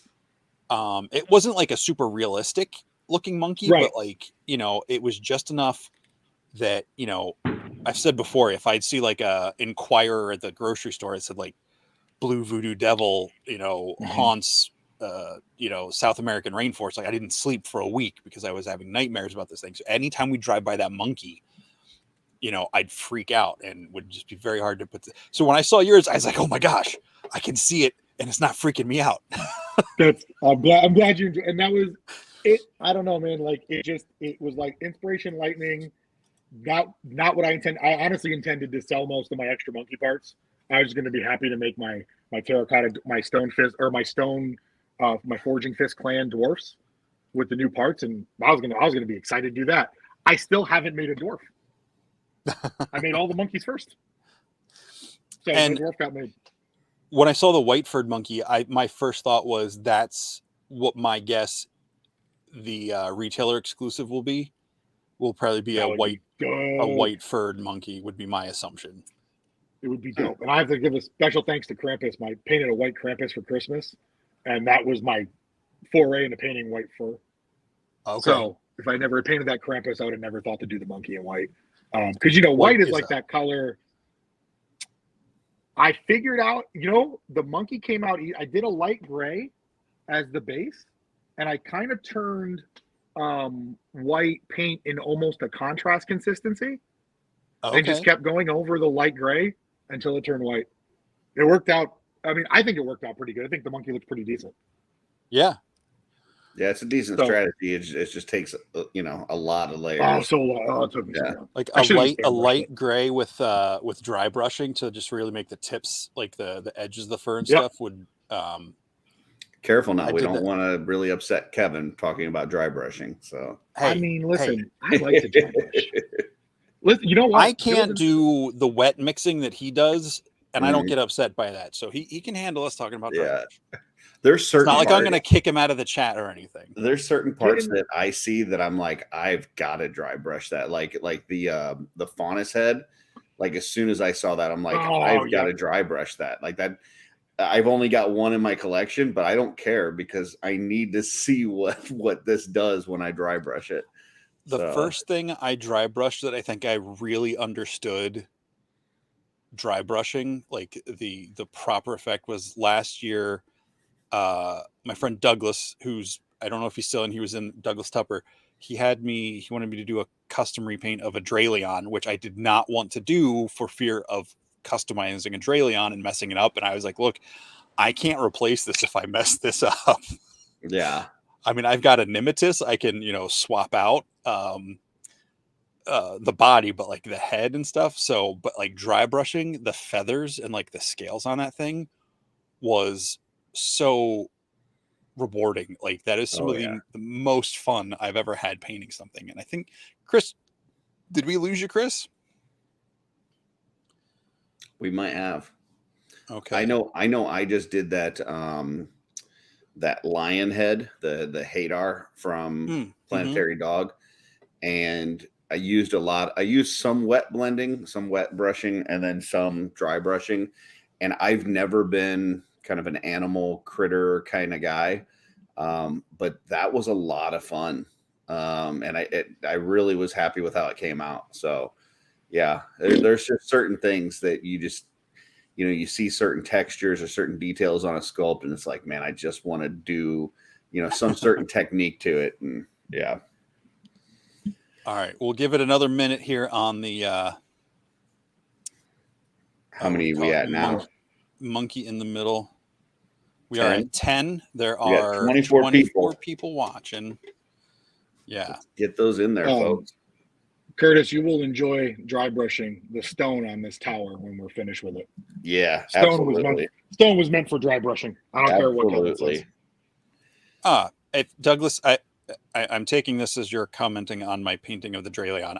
If that's what you're saying, thank you very much. That stone means a lot. Stone is a good one for dry brushing and washes. Get a nice dirty wash and some dry brushing. Yep. Oh, man. I made it. So getting that tower ready after Houseal browbeat me, it was like, you can't show that thing off unpainted. Yeah. And he was like, Curtis will shame you. And I was like, all right, fine. You know what? I think that is something that is very underrated. Like, even if you like, because you obviously paint, and I know there's some, printers out there that they don't paint themselves. Like, send one to somebody and have them paint it up before you show it, because sometimes a good paint job will really show off the details in your sculpt, and it's hard to see on a render or even on a printed piece a lot of times without paint on it. Listen, I'm about to unmake some friends right now. If we could get most of the 3D printing community to stop just showing renders instead of actual prints, let's get that first step out of the way first. Oh yeah. And that, yes, anyone in the chat, that is shots fired. If anyone knows me, that is a huge pet peeve I have. Well, the other thing is, I'm with you on that. And then the other thing is, you can tell a difference with the people that sculpt that also paint versus they don't paint, because like Emil's a great example. Like, Emil's always been amazing at everything he touches. He touches it, it turns to gold. But his sculpting got better when he started painting, because he started realizing certain things with, whether it was with eyes or details in hair or things like that. He knew, like, when I hit it with a paintbrush a certain way, it's going to do this. And so it changed the way that he sculpted a little bit. And I think that, it shows. So I will tell you, we changed our process recently because for a while I didn't have my printers up and running. So Shane was doing the printing and then mailing it to me. It was messy. And now I'm back to, semi-strength with a couple of machines. Shout out to by the way, happy 10-year anniversary to my wife. And thank you for letting me put the printers in the house. So we, now that I'm printing again, when we work with our sculptor, because he doesn't print or paint, right? He's an amazing artist. He is an amazing artist. But he doesn't do either. So now I'm like, all right, cool. There's the file. Send me one. Send me the file. I'll print it out. I'll paint it real quick, and I'll give you my notes. Because some things are sculpting notes, and some things are like the guy that we showed off. The version everyone will get isn't the print we just showed. It'll be an improved version with more detailed eyebrows. Because we just went back and had the eyebrow hair kind of like, I need you to punch up the detail on this eyebrow hair. Yeah. Right. So it'll look more stand out. So yeah, you're right. Like, Emil, if you can get a sculptor that prints, paints, and sculpts the triple threat, that's a rock star. You got to pay them whatever, because there's things in design, right? You get a design, it doesn't print it might be so like beards, right? A lot of people design and they just kind of put the beard over the top, and it looks great from the front. Oh, did we lose you? Right, and that's just more cleaning work for the printer. Gotcha. We lost you for a second, but we got you at the end, so I think we're good. Okay, sorry about that. All right, that's all right. Let's run this. Let's run this prize wheel, folks. 3, 2, 1. Monkey in the middle. Who do we got? Hey, Scott Baker. All right, Scott, you'll be mailed out middle of July. Just shoot me a message. Give me your address, and we'll hook you up. I'm a little angry with Scott Baker. That's. I don't know if you got. Oh boy. Do you know that? Why did you know that I was angry at Scott Baker? Because I was number 2 on the Kickstarter for Defenders of Eden, and he was number 1. So, yeah, you'll live. He beat me by like a second. I wanted that number 1 slot. We're feuding. He doesn't know it. He does now, but he didn't know it. But we're feuding. Well, everyone needs an arch nemesis. Yeah, because of Scott Baker, I'm a giant number 2. So, hey, I mean, no, I'm gonna save that story for not a. It's too depressing of a story to share. All right, so we dove a little bit into your collecting habits and all that. I apologize if when did you get into Legions from the beginning? Did you come into it after? No, I know you said you were all in with the Alithia wave. Yeah, I mean, I got in. So the easiest way to say it is, a month before the pandemic, before that January, I was looking at I was collecting, Marvel Legends and articulated icons for the ninjas, right? And like I was doing Marvel Legends and I was starting to customize those. And then I bumped into Mythic Legions through Big Bad Toy Store. Now remember, I'm a Marvel Legends collector and I'm like, $50. $50.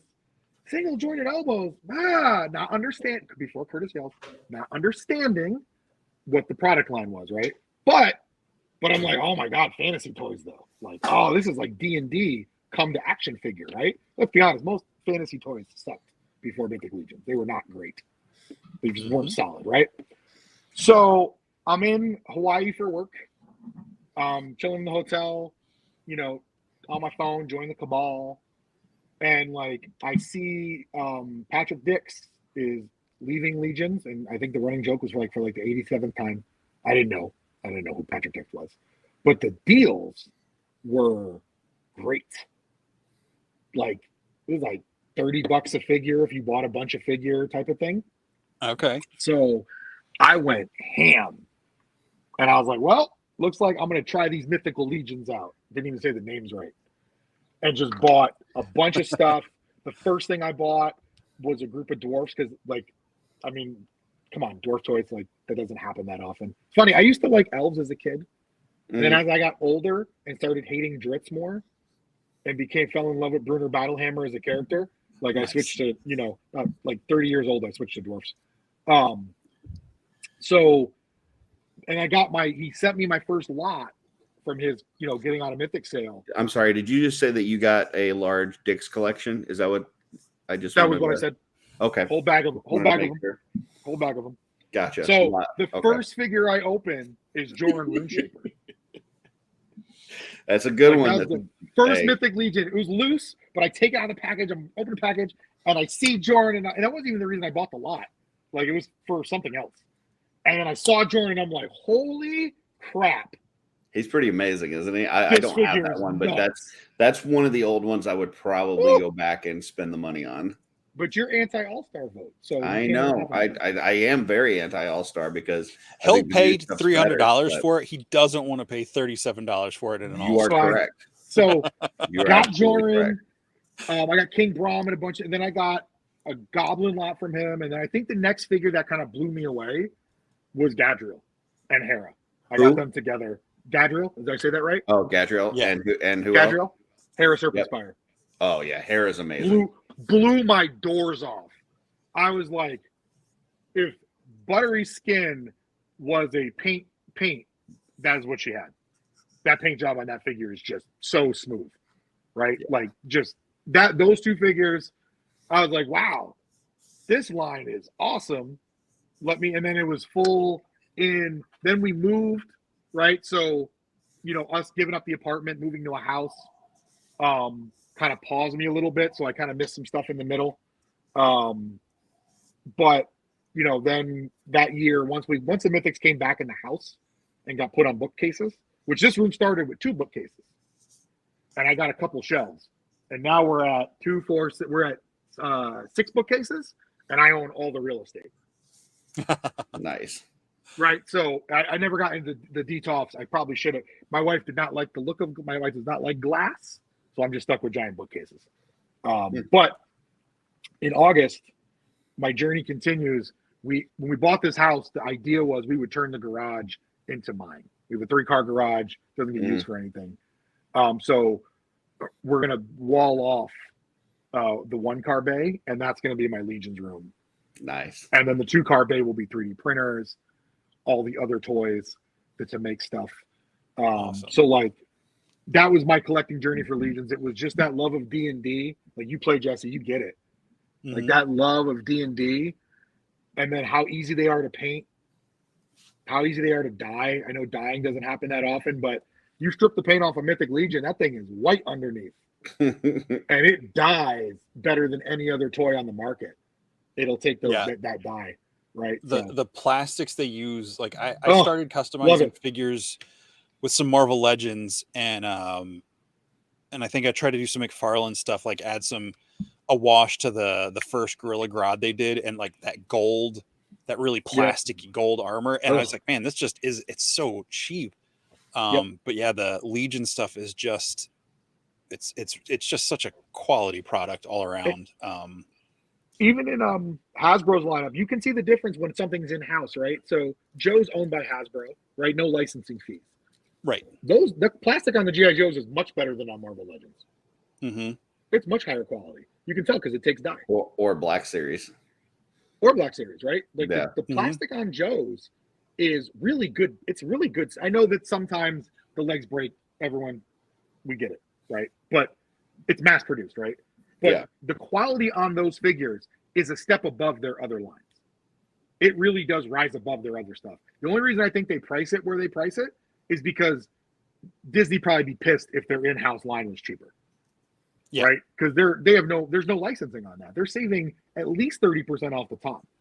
Minimum. I'm sure Disney's license is even higher than 30%. So, but I think that's why in the Joes you see all the accessories, and you see the only knock against that line is they keep using HasLab to launch vehicles that should be at retail. Like, that's probably the biggest knock, right? There's no reason we couldn't have got a stripped down his tank. Well, it depends on who you're talking to. I mean, I think the biggest complaint that I hear is how come Hasbro can do that great of a stuff with G.I. Joe and their Black Series sucks ass? It's margin. I mean, the answer is pretty easy, right? It's margins. Yeah. Right. So, they're taking money off the top every time they sell a Black Series. The profit margin just isn't there. Mm-hmm. Right. So, that's the crappy part of the business. It's not first party, but their Transformer stuff is amazing. Like, I don't even like Transformers. I go on the aisle, even their mid-level Transformers, I'm like, damn, these are pretty neat. Right. But that's in-house product. Some of those have been pretty. The last one I got for Transformers was the was it Slug, the Brontosaurus Dinobot? Yep. It, like, the snaps on that to like hold it in place are some of the worst I've ever had on a Transformer. Really? Like, that one is just so disappointing. But and some of the other Transformers are really loose, but overall they look good. Like, that's what I'm saying. They look better aesthetically than the other lines that are IP, right? So like, they look better. Just the average Transformer toy looks better than the average Marvel Legend, unless it's cinematic universe stuff, which by contract apparently they're required to do. Well, they can think about it. They put some signed effort up into for it. Right. Well, they signed up. Well, from their perspective, The movie stuff is bad business. They got how much Yeah. new tooling happens for that movie stuff? It's new tooling every time, which means we got to get the 37th Bucky buck, right? And that's why it takes 80 years for the females to get double jointed elbows, right? Because there's a movie coming out. Well, we're gonna have to use new tooling because they got to make new tooling for the movies most of the time, right? So to me, I can see the difference between their first party product and what they don't own. And I think what makes Mythic Legion special is it's a first party product. Yeah. It's owned, operated, and done by the guys that made it. And I think that's what makes it. It's got that little bit of fairy dust in it. And the guy who's sculpting them is the guy who's coming up with the ideas. Right. So like the love, you can see the love, you can feel the love in the figure from start to finish. And I do really feel that way about the most, I would say, last 2 years of Classified, year and a half of Classified. Like you can, like I opened Zorana, and I was like, damn, this figure's cool. Nice. I don't like Zorana. I like the Dreadnoks. I never liked Zorana and her brother, whatever the guy's name is, right? Yeah. I was like, man, Major Blood. I opened Major Blood. I was like, man, this is pretty dope, right? Yeah. Like it felt different than a Marvel Legend. Like the example, right? They put out the hand, and I know they put out the hand ninjas that can't kick higher than any G.I. Joe Classified figure. Right? Like that's the difference. First party, third party. So a hand ninja, a Marvel Legends hand ninja, can't kick because they didn't do the drop down hips on them. They can't kick higher. Destro kicks higher, can do a better high kick than a Marvel Legends hand ninja. That is third party. We got to pay a fee to make this versus this is our in-house product.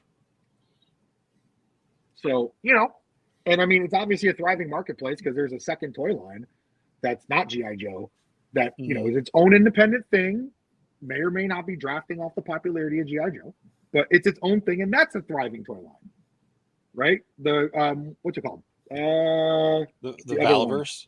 That's it. I have some of those too.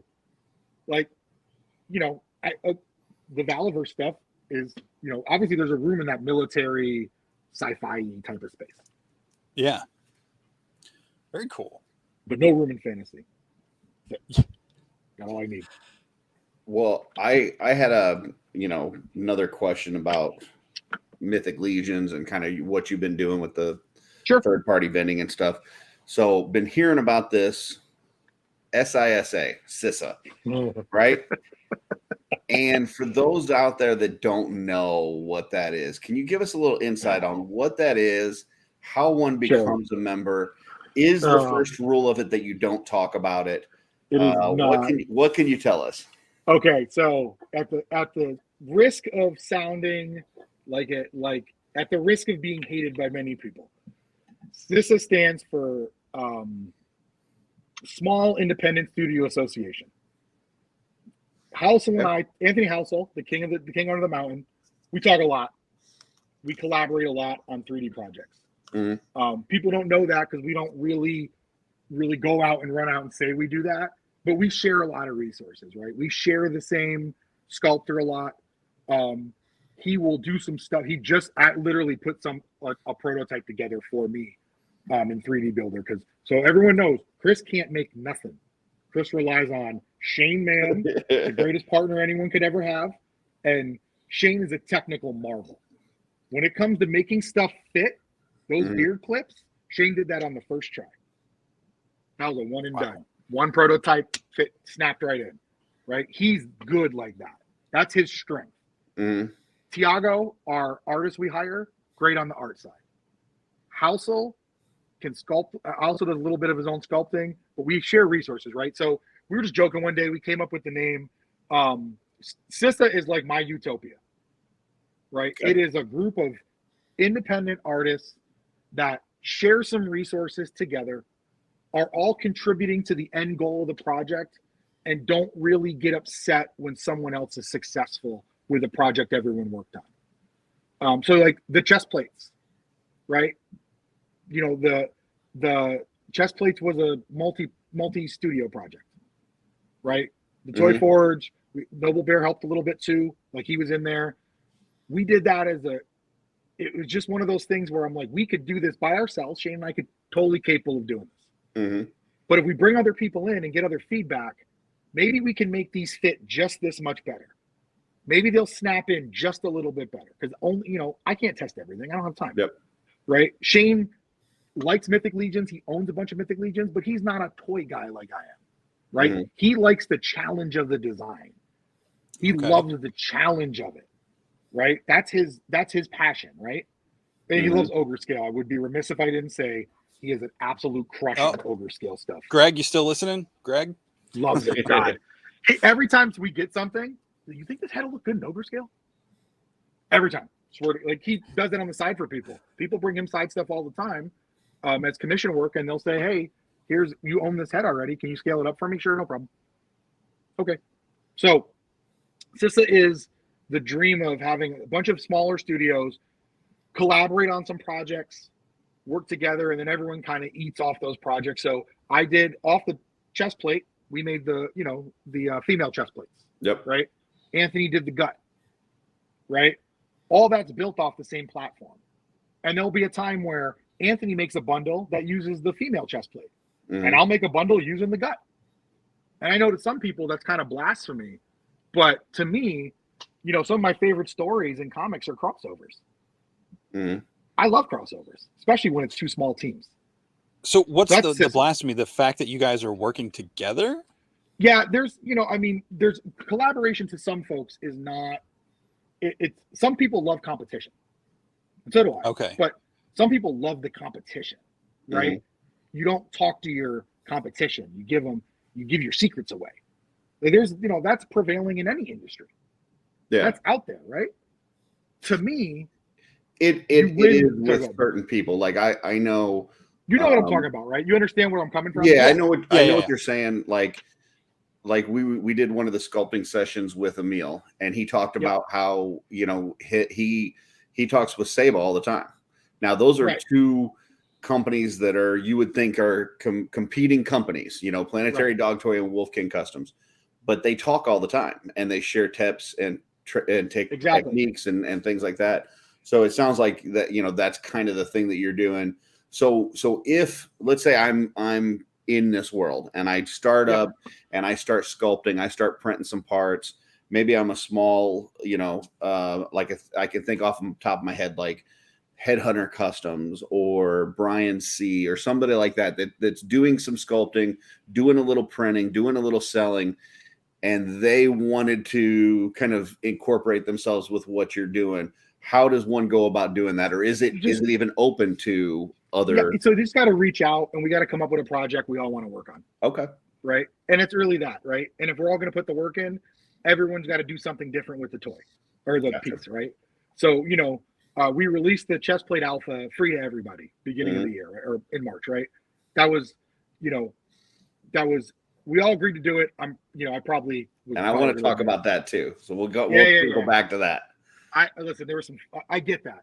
So that was intentional, right? And a lot here, I'll give you the real reason it happened. We had done chest plates and so did Houseal, right? They were not moving. Now, they just weren't a category that blew the way we thought, right? Okay. And I heard that feedback from some other folks, not everybody. Some other people weren't really blowing the doors off with chest plates. Yep. So my thought was, well, maybe if you put it in more hands, if the category grows, then the best designers are still going to go eat more than everybody else. Yep. But the category might grow, right? Because how many people do you meet that still don't know Mythic Legions have swappable chest plates? I still meet one person a lot. Okay. Well, I think part of it is knowledge, like you're saying. The other part is availability. Right. Like, I mean, really, you know, which figures had the removable chest plate? You had not Valak. In the beginning. You can't get Valak anymore, and even right from the get go, he was pretty hard to get. Headless Horseman was a $150 figure. So probably not going to use that. Krotoses were a dime a dozen. They weren't sold out till like a month ago. Yeah, but a lot of people aren't going to buy a Krotos to customize because it's got hooves. Again, and I don't disagree. But even for, let's put it this way, even for a category, a normal category, it was a slow grower, right? Yeah. So, you know, I come from a different business. I come from a business background, right? And I know that, like, when I put a store up, I want to be in the same parking lot as my competitors because if there's more of us, we all get similar traffic, and may the best competitor win. I just think that there's going to come a time where there's a Legion builder, a $25 figure, like you were saying with the Dark Templars, that comes out with a removable chest plate, and then I think you're going to see those things start sell. And they will. It's going to be more readily available. It's going to be at a cheaper price, and people are going to be willing to buy those figures and swap them out. I don't disagree with you, and that's how the beard clips came out. If we launched beard clips when it wasn't reinforcement season, we wouldn't have sold that many. That's the marketplace. But even taking all those into account, chest plates still were not amazing, right? Yeah. So we fast forward, we dropped the alpha, right? And at the same time, we're working on the female chest plate.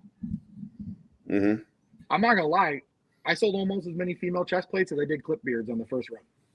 Okay. They were that popular, right? But we never got to that point, because that forced me. I said, well, if we're releasing this thing, we better figure out the next thing.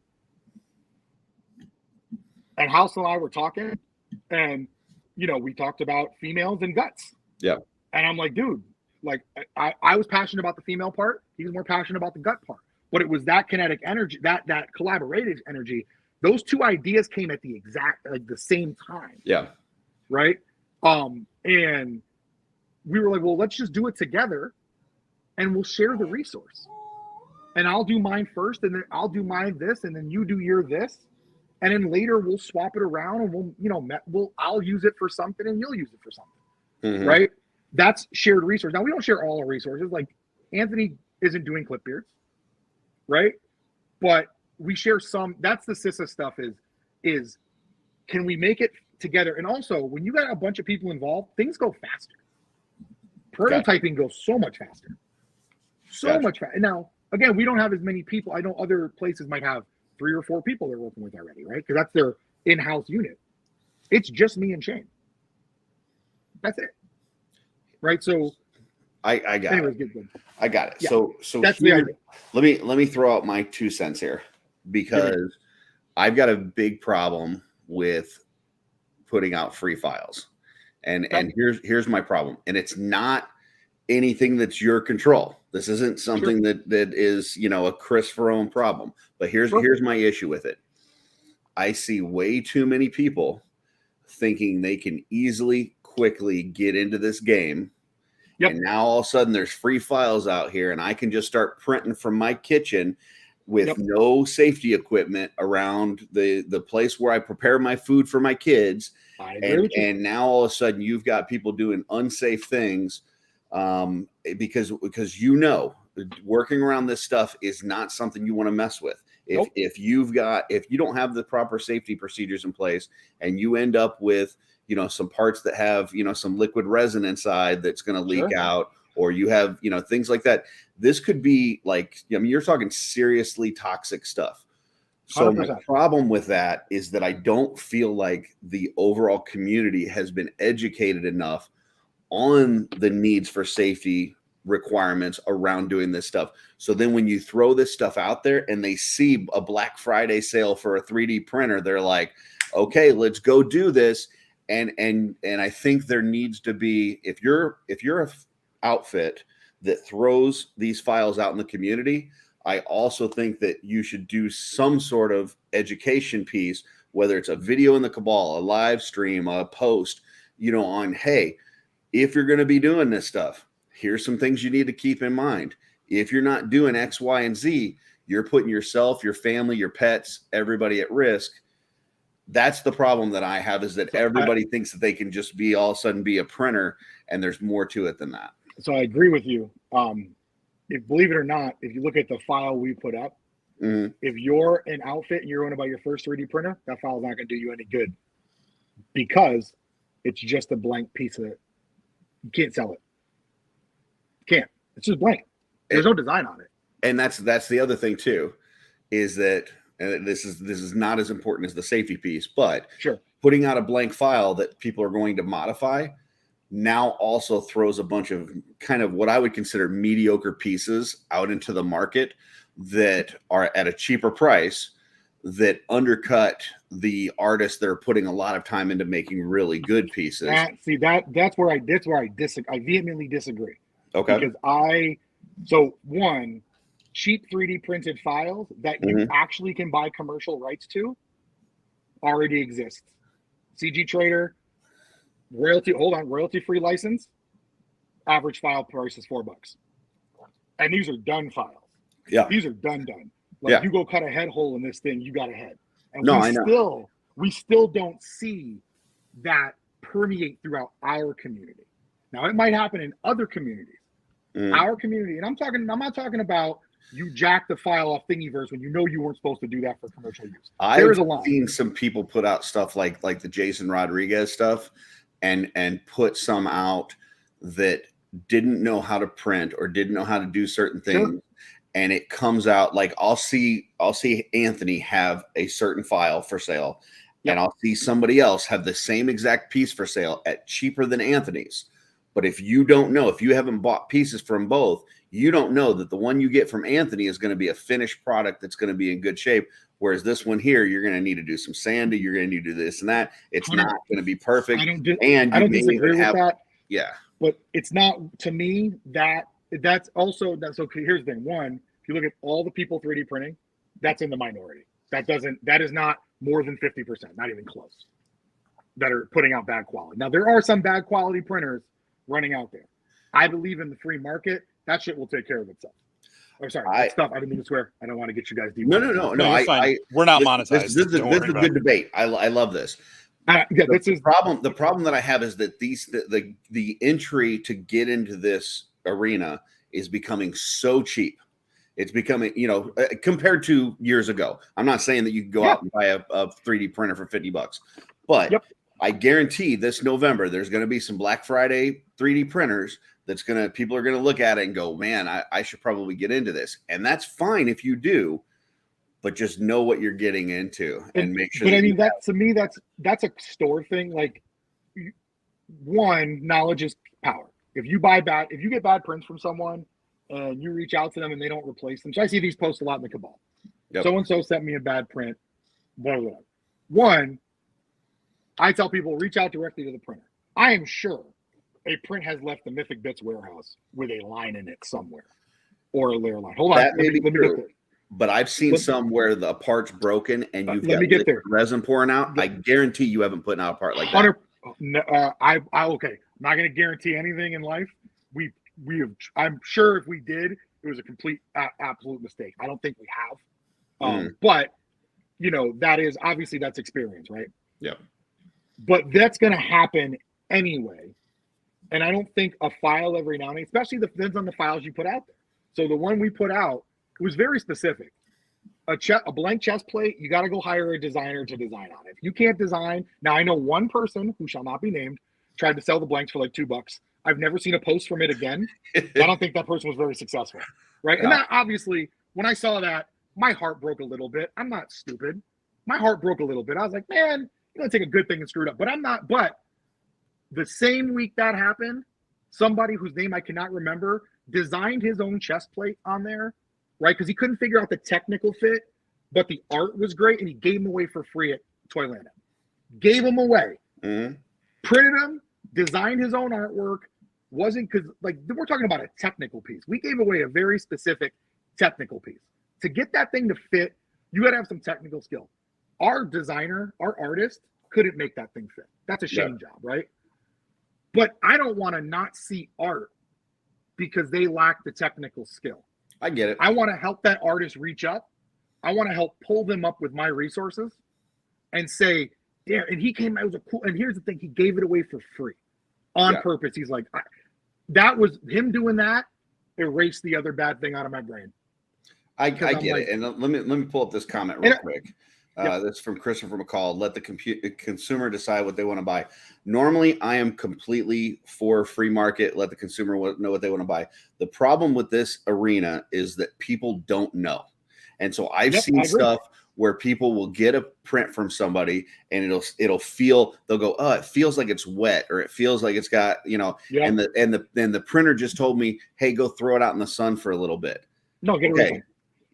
That's not right. And it shouldn't have came to you that way. I've seen people with broken parts where the liquid resin's running out and they don't know how toxic that shit is.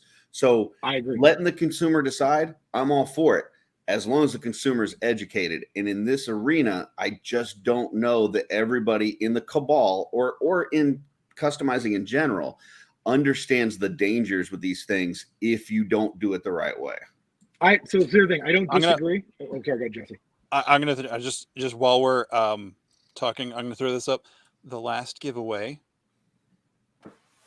Shoot the Yes, that's the one I was waiting for. All right, we're doing the 4-pack This is again. gonna be the 4 heads. Yep. The 4 heads again. The 2 foo dogs, both faces. The monk with the floppable hair, and then the I don't know what we're calling him, but the guy with the mutton chops. Okay. All right. Which go ahead. Back very, to the thing. I've got some things to add to this conversation. So, yeah, go ahead. Whoever. Well, you go. We'll go, Jesse. You jump in because me and Curtis have had the mic for a minute, right? So I need you're the third rail here. So let's get your opinion. I totally understand.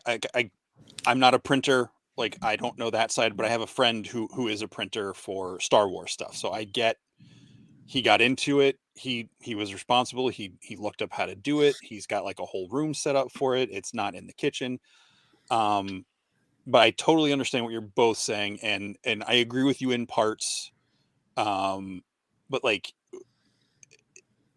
if it's to me, it comes back to that AI thing a little bit. Like, if you're collaborating with other creators and you're all in on it and you share the parts, like if someone comes in and they didn't help contribute to it, they don't get the parts, is kind of the way I'm understanding it, right? That was for the SISA stuff. The giving away of files. That's what I meant. Yeah, the SISA stuff. So like that, I think that's cool because like you're collaborating, you're sharing this stuff. Right. If you're taking stuff that other people did, like completely on their thing, like the AI stuff, and then repurposing it for your thing, that's a whole different thing. But like, as far as the responsibility of people, yeah, I think like when I got into this, I didn't know jack about 3D printed stuff. I knew it was a thing. Yep. I didn't know stuff was toxic until I saw that post where someone had a piece that had ruptured and was leaking all over the desk. Now, to be fair, I've seen, that's I think the one post I've seen about that in the almost 3 years I've been in, 2.5 years I've been in this.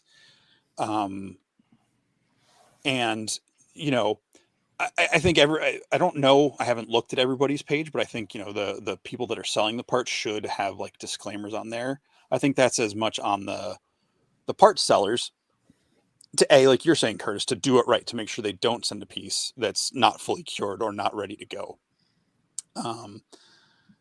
But I think the people that are getting in and jumping on the free, the cheap Black Friday deals like you're talking about for printers, like that's on them to educate themselves about that stuff. Like, just because I'm not trying to bring up the whole gun debate, because that's a whole different conversation, but like, just because I can go buy a gun for, you know, a certain amount of price, like it's the person who's using it in the end. It's their responsibility to educate themselves on how to do it.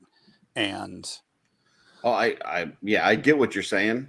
The problem is that other people are being affected too. Like if it was, you know, Joe, new printer, you know, went and got one and he doesn't read up on it and he's endangering himself, that's one thing. But when he's endangering his family, when he's endangering people that he's possibly selling the parts to, when he's endangering people that he's not selling the parts to, but he's doing PM deals and, you know, I'll trade you this for that, whatever, and people are ending up with toxic parts, that's a problem. So like, this is what Christopher says, this is incredibly fair. Selling potentially toxic parts should have come with a disclaimer about the potential dangers.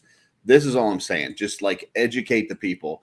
And, you know, if you're going to do things that are encouraging people to get into the game, make sure that you're also helping them understand how to do it safely. That's not only for themselves, but everybody. Yeah, that's totally 100% fair. Yeah, some YouTube links. And then when we do the next one, I'll take that into consideration. There'll be one a year where we drop something. Because here's the thing. Other thing is, when I said I would drop a free file, there's people that sell ones for personal use for $5. Yep. Right? So we're taking out the consumer danger, but we're not leaving out the family danger. Right? Yeah. Right? So, you know, if it's the danger to other people, I think that's unavoidable. However, and I think you can easily do like a reveal special. Like you could do something like where you and Houseal or Shane or whatever do a quick live in the Cabal and say, hey, we're going to release this file. We think that this is going to be good for the community because people are going to be able to use it. Keep in mind, if you're getting into this, here's some things that you need to remember. Yeah. Boom, boom, boom. Like I think that would go over great. Disagree. I don't disagree with you. So you're just, it's more of the danger for you, not the commerce. Yeah, the biggest part is the danger. Some of the bullets I took was over, sabotage and ruining something for someone else, and I'm like, that's all I need. I did fear that it was going to flood the market, but I have not seen that. It did not. But the thing, I knew it wasn't going to flood the market. Here's why. Yeah. The few people that downloaded it, you still got to go pay a designer. Yeah. And it did what I wanted it to do. Some people got a hold of it and they were able to go make art. Yeah. But again, it was a very specific piece, right? Like these dioramas we're doing, I will never release alphas of these things. This is like expert level printing. Like you can't, like this stuff is hard to clean. Like, they're so big, like would never do something like that. But I tried to figure out the most idiot proof part we could do. And that thing is almost stupid proof. I'm not going to say it's stupid proof because I've said that before and I've been proven wrong. Never underestimate stupidity. I never do.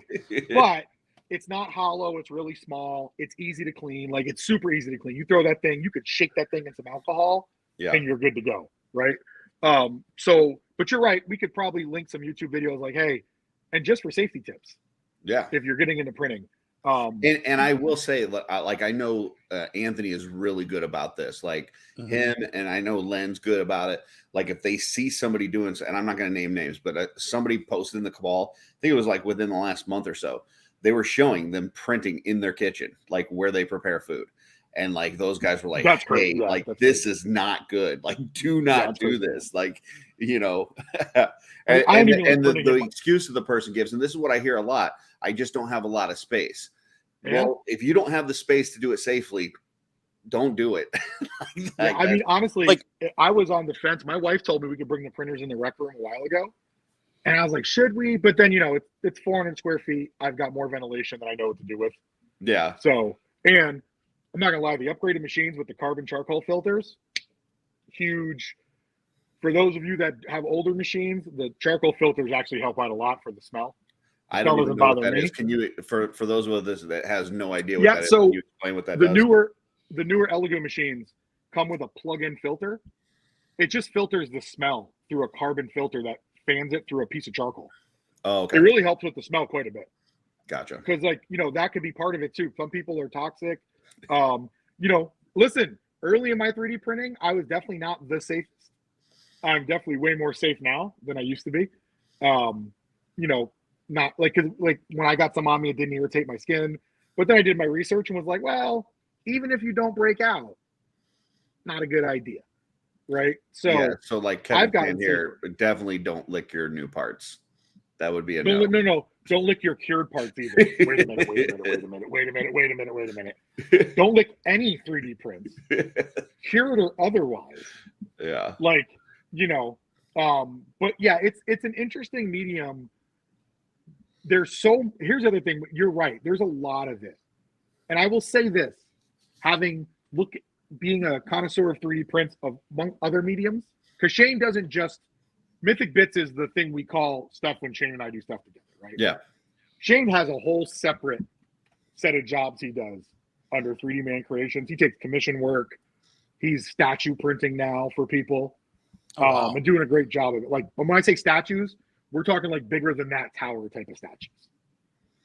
Like, they bring him the file, whatever, he prints it for him as a service, right? As a printing service. It's definitely a learning curve. And when you start hollowing your prints, like you've got to know what you're doing. So I showed you guys earlier, the tower's got to it's open backed, right? Whole back's open. Well, it's also a safety thing. We could hollow that tower and still have a back on it, but then it's infinitely more hard to clean. With that open back gives you full access to make sure that thing's as clean as you can get it. Right? Yeah. All the resin's gone, all the pockets.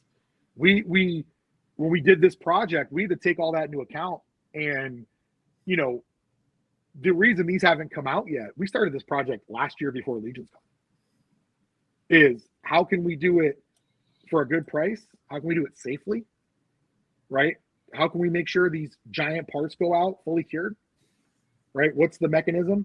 Prototyping. We're not going to even. It's going to take a year. And then listen, nothing takes us a year. Those beard clips were concept to people's hands in 2 months, right? But like this project, these dioramas. You're right, Kris. This safety with these big prints, that's important to us. Because and you know what, for any of the people out there that are getting into this or just gotten in, or maybe they've started and they don't know whether they're doing it right or not, reach out to somebody in the community. Like Kris was saying, like there's no reason why you can't talk to these folks that are doing this and say, hey, you know, what kind of, here's what I'm doing safety wise. Is that enough, or is there something else I should be doing? Like there's no reason why we can't talk as a community and work together to make sure everybody's doing it the safest way. And anyone watching, bare minimum, you need gloves, you need a respirator on hand, eye protection for sure, and a well-ventilated room that you're not eating in. Yeah. Right? And I would say the fifth thing goes underrated is a UV flashlight. Gotcha. So if you spill something somewhere and you don't think you got it all cleaned up, like, you know, when you're using your trays or your rubber mats and stuff, cure it, scrape it off. Cure it, scrape it off. As far as ventilation, can you just talk a little bit about that? Like, what is that? What does adequate ventilation look like? So I think it depends on your setup, right? If you're in a really small closet, you gotta have some kind of fan exhausting outside somewhere, right? Yep. If you're like me, if you're in a big square room, you gotta pop your windows, right? You need adequate same ventilation you would need if you're painting. If you're spray painting, right? You have to have that ventilation in there, right? And here's the thing: 3D printing is 3-4 years old in resin. Mm-hmm. Even with all the safety equipment, everyone that's printing, you realize nobody knows what the long-term effects are of 3D printing. Yeah. Nobody. So be as safe as you possibly can. Nobody knows. Nobody knows if that resin that dropped on you in your forearm in 2018 is going to have some repercussions in 2026. Nobody knows, right? So you got to be as safe as humanly possible. I saw some of the comments. Noble Bear is great with giving advice. Yes, he is. So Anthony Velez is a bastion of knowledge. I would think him and Len probably have the most hours 3D printing out of everyone in the Cabal. I'd go on a limb and say of the top three, they probably got to have two. They got to be two of the top three in the most hours on a machine. Yeah. Houseal probably being in that top three. Like that group is select, right? How many hours they've had on a machine. Yeah, and part of that goes to what Jesse was saying, like do your homework. And part of doing your homework is you can watch videos, you can read up on it, you can reach out to people. But just make sure you're doing your homework in one form or fashion. Whatever way you learn best, and really quick to close us out, just for our story, Shane and I started 3D printing the 2 weeks before Wolf King had their first sale. Mm-hmm. Right? We didn't release a product for almost 2 years. Oh, wow. That's how much time we put in researching, refining, researching. And it wasn't even Mythic Legions our first product. We did G.I. Joe stuff before that. Nice. True. Like sharing stories with each other because he knew how to model. We both never knew how to 3D print. Are you still doing anything G.I. Joe? I'm not. Word on the street is he has some word on the street is he is doing some commission work that HasLab just kind of pooped on by releasing that Dragonfly. I think he was 90% done with a 1/12 scale 3D printed in resin. Because like when we say 3D printing, when we're talking about it, we're all talking about resin. We're not even talking about FDM, which is the plastic, right? Right. Like he was working on G.I. Joe vehicles in resin. Gotcha. That's a whole different game. Yeah. Like picture getting a 1/12. I actually did and I ended up giving it away. I did a 1/12 scale Fang. A 1/12 scale what? Cobra Fang. Oh, wow. Oh. There's a dude, he not a 1-to-1 replica because you can never sell that file. He did his own version of it. Was selling licenses for him. I picked up the license from him. Never even sold one because I am the collector of commercial licenses that never sell the product. I mean, right? So think about Yeah. it. I've been with Action Figure Fusion since month 1. Yeah. You That's a lot of files. never see a Mythic Bits. You never see Mythic Bits sell Action Figure Fusion stuff. That's funny. But I support that because you know what do I like about them? They give you the commercial license, right? Mhm. But also, they're okay with a remix of the parts. Gotcha. And not all. So for you guys out there buying, so look, we could just jump. We got like 5 minutes for me to do this elevator pitch on not screwing up copyright.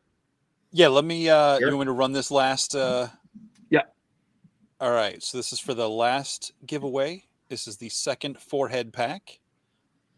Pack of 4 heads. Yeah, it's not just the 4 heads. It's like 4 the new number. swappable 4-head pack. Swappable 4 heads. In case you wanted your figures to have bigger 4 heads.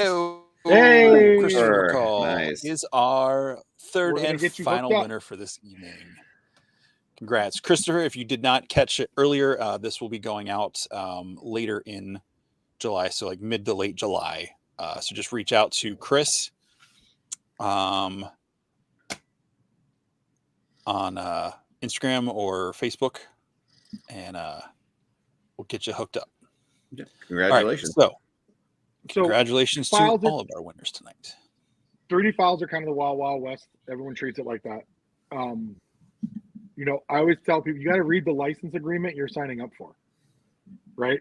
So of all the places you can get 3D files, only CG Trader, I think, is one of the few that actually separates their commercial license, right? They're royalty free. Okay. And they have an editorial, and then they have a custom license, right? That custom may allow a certain amount. It may not allow remixing. You got to read that stuff before you go with a file. Yeah. Right. If you subscribe and you're a merchant, right, you got to still ask. Like I asked Action Figure Fusion month 1, hey, can these be used for remixes? Just to cover, right? Not that we've ever done it. We have, because we've sized them up for something. We've sized them up for other lines, right? And they said, yeah, you can remix our files. Okay, cool. And I'll support you because of that, right? But you got to ask the question, right? If it's not spelled out in the license, you got to go ask the question.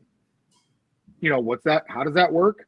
Some places will sell you a merchant license, and come to find out, they're like, nope, you can't remix. You got to ask them. Yeah. We would think all merchant licenses come with like a license to.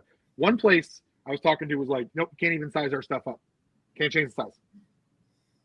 And I was like, oh, well, you can't have my money then. Like, no, here's the thing, not in a bad way, but I'm like, I'm not paying you. The merchant license for a lot of places is like, you're talking about $20 to $40 a month. Right. Right. I'm not paying you $40 a month if I can't size up your parts. Right. If I can't do something different with them, if I can't, you know, but you've got, when you guys are buying files and all that stuff, Thingiverse, it's all free and you cannot resell it. Unless in the description, the person says remixes are okay and commercials okay, you cannot resell it from Thingiverse. Almost positive their standard license is no resale. Right? You can reach out to the creator, and I would encourage people to reach out to most creators. If you offer them like, hey, can I buy commercial rights? A lot of people will just be like, yeah, cool. Give me more money for this file and you can have commercial rights to it. Yeah. Right. But do that extra legwork. Don't just jack the file and, you know, like do the legwork. Just try to do that. Right. Don't assume.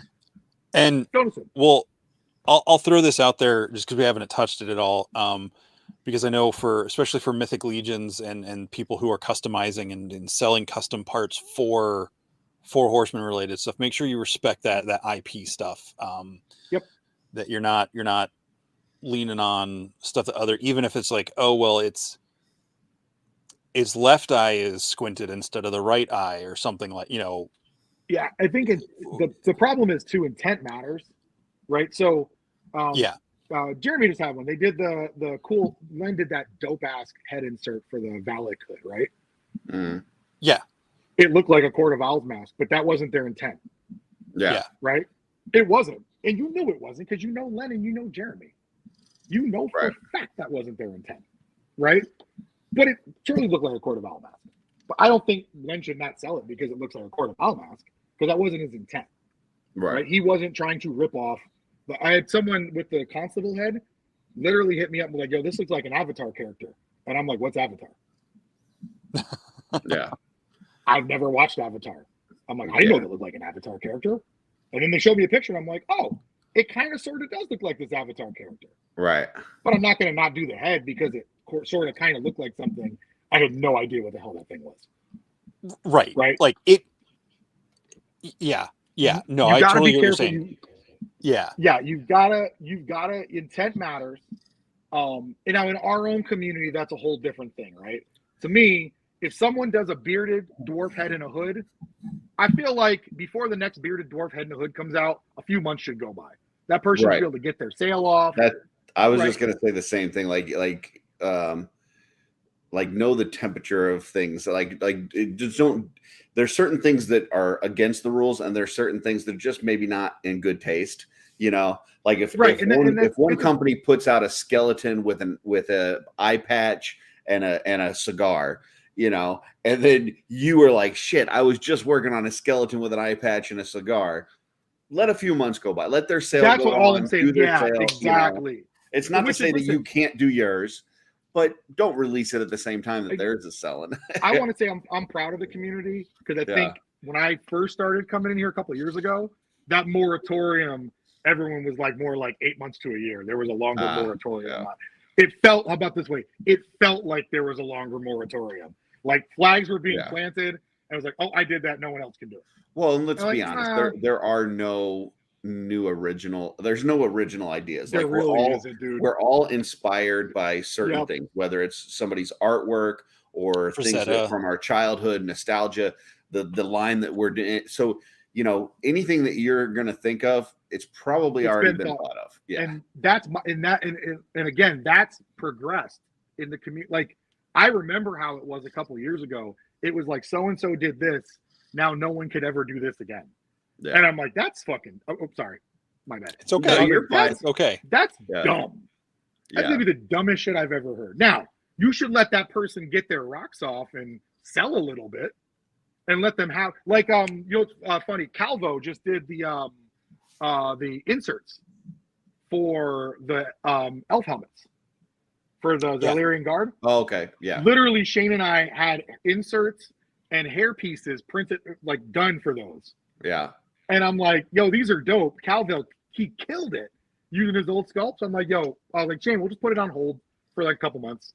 Yeah. Well, let's let him get his bread, and then we'll do something. We'll put a twist on it somehow, right? To me, that's the way the community should operate, right? Yep. But if you put out a dwarf head in a hood, that should not close out dwarf head and hoods forever. Well, and I'm not trying to throw shade at anybody here, but like, I just saw today, Rodriguez put out the I think he's calling his Bigfoot kit, right? Yep. And there's the Kickstarter right now going on for Odious, and it's very similar looking in the head. What the hell is Odious? Odious is like, it's an original design. This guy kind of had drawn this artwork for this character, and then he's got a comic book for it, and he's got this Kickstarter, and the head is very similar. Now, I'm not. That's a tough one because I don't know if he follows that. Like, if it was a Mythic Legion that just came out. It's a Kickstarter that's been talked on. Trevor's show, Dork Lair's show. Like, there's a lot of Fwoosh has talked about it.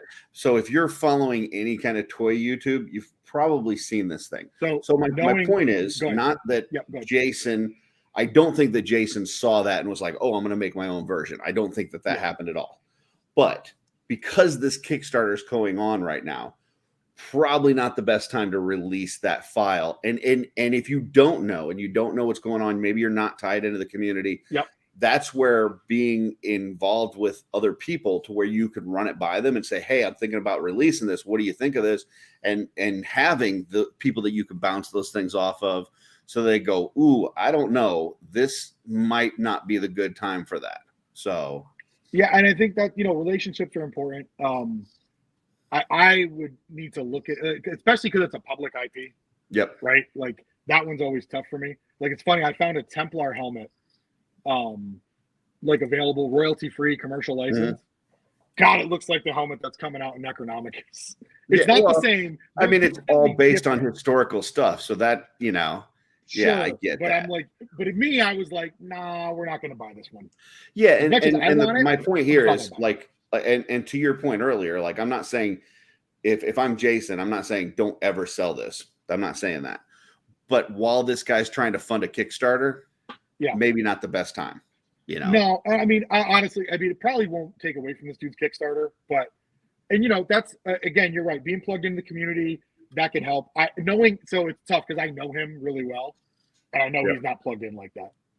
I know he's doing his thing with what he loves to do he's now like a He-Man thing he would probably know more about because that's his passion. He loves him some He-Man. Some He-Man. Yeah.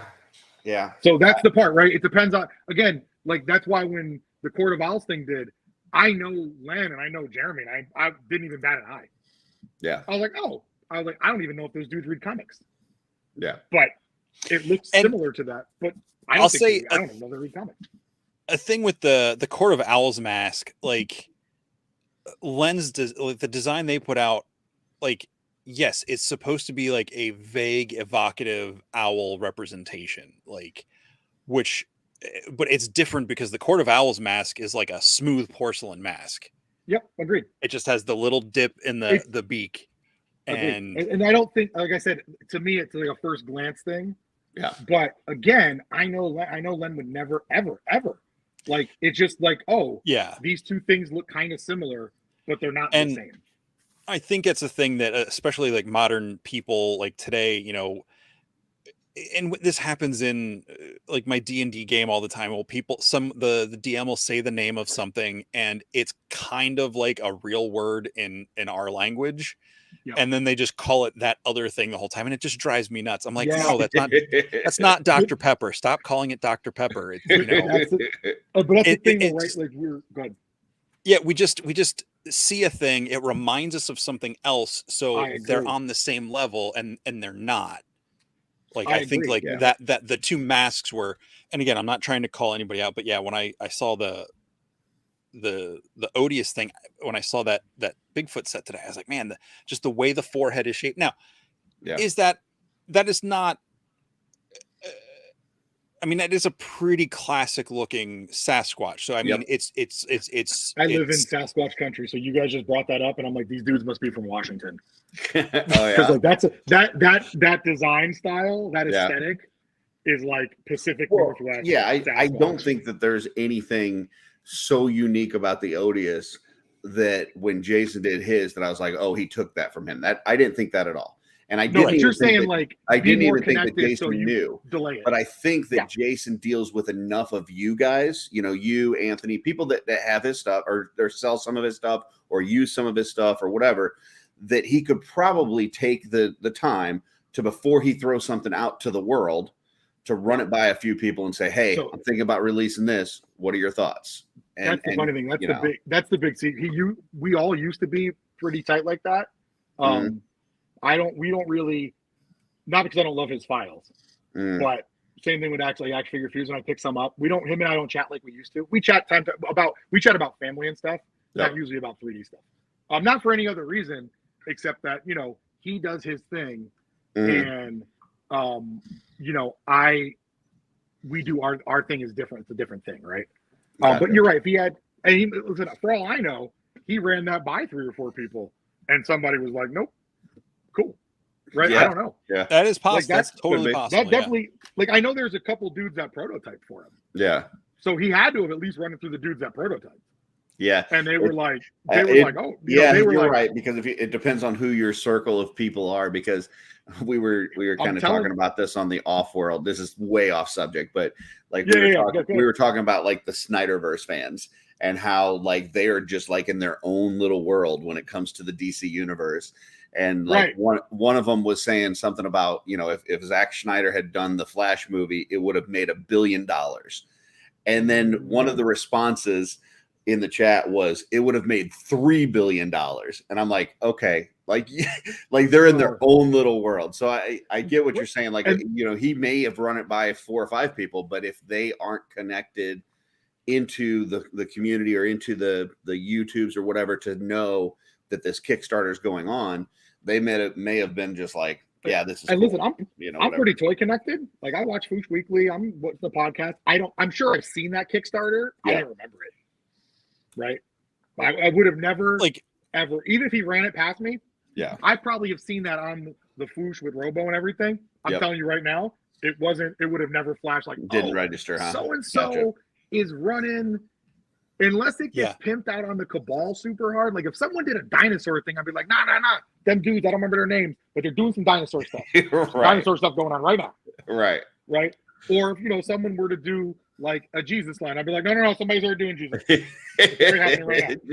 Jesus is taken. You can't do. You got to give it at least 3 months. 3 months before anybody does Jesus. There's a 90-day Jesus moratorium. Like I wouldn't know. There's a 90-day Jesus moratorium. But like, think about it, right? 3 days. Like there is, but we're talking about it, right? And it's the problem is it's a nuanced discussion. Yep. And I think too often in the Facebook groups, we pull out the pitchfork and torches way too quick. Yeah. And I'm always the guy hanging back saying, hold on, we might need Frankenstein's monster to defend this city. Let's hold up a second. But the other thing, which goes back to, kind of your comments with SISA and things like that earlier, is the more that we do that and we talk amongst each other in the community and share and have those discussions, rather than keep everything as a hidden secret and I don't want anybody to know to my techniques or strategies or this and that. Like those are the things that kind of hurt the community. Like the more that we can collaborate and talk with one another, the better. And I think that's where we miss sometimes as a community. I'm going to be honest with you. Like, I know that the whole thing was, you guys seem to like to talk about tense topics, and I appreciate you guys for that. If I could buy another episode to be on someday, I would do that. I'll Venmo you. Like, the whole Cabal is more negative than it used to be. I don't think so. I think the same percentage of negativity has existed, and it's in the minority for a long time. I think there's more of us. So in quantity terms, sure, there's more negative posts because there's 4,000 of us, not 400. But in terms of percentage of posts and percentage of feedback, I don't think it's changed very much in the last 3 years I've been here, honestly. I think it's the same dynamic that's been around, right?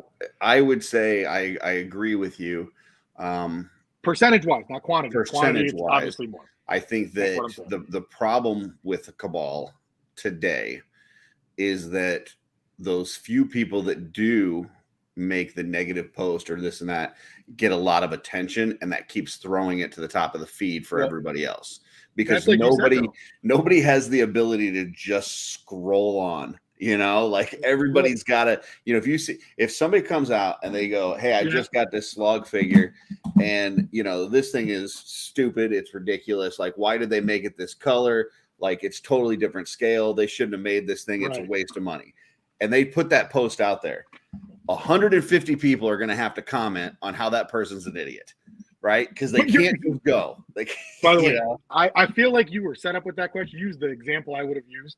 Normally, you'd use a different. That's a great example, right? You're right. Someone comes in, they got negative opinion, and they get piled on, right? Yep.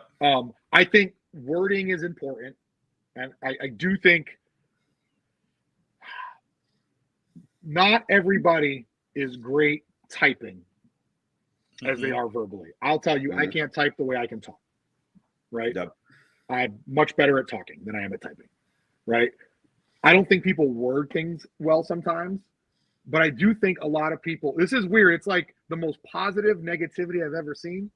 Like it's always in defense of the line, which is good, but sometimes it's a little overboard. And I'm like, someone will ask a new guy question, right? Because there are new guy questions.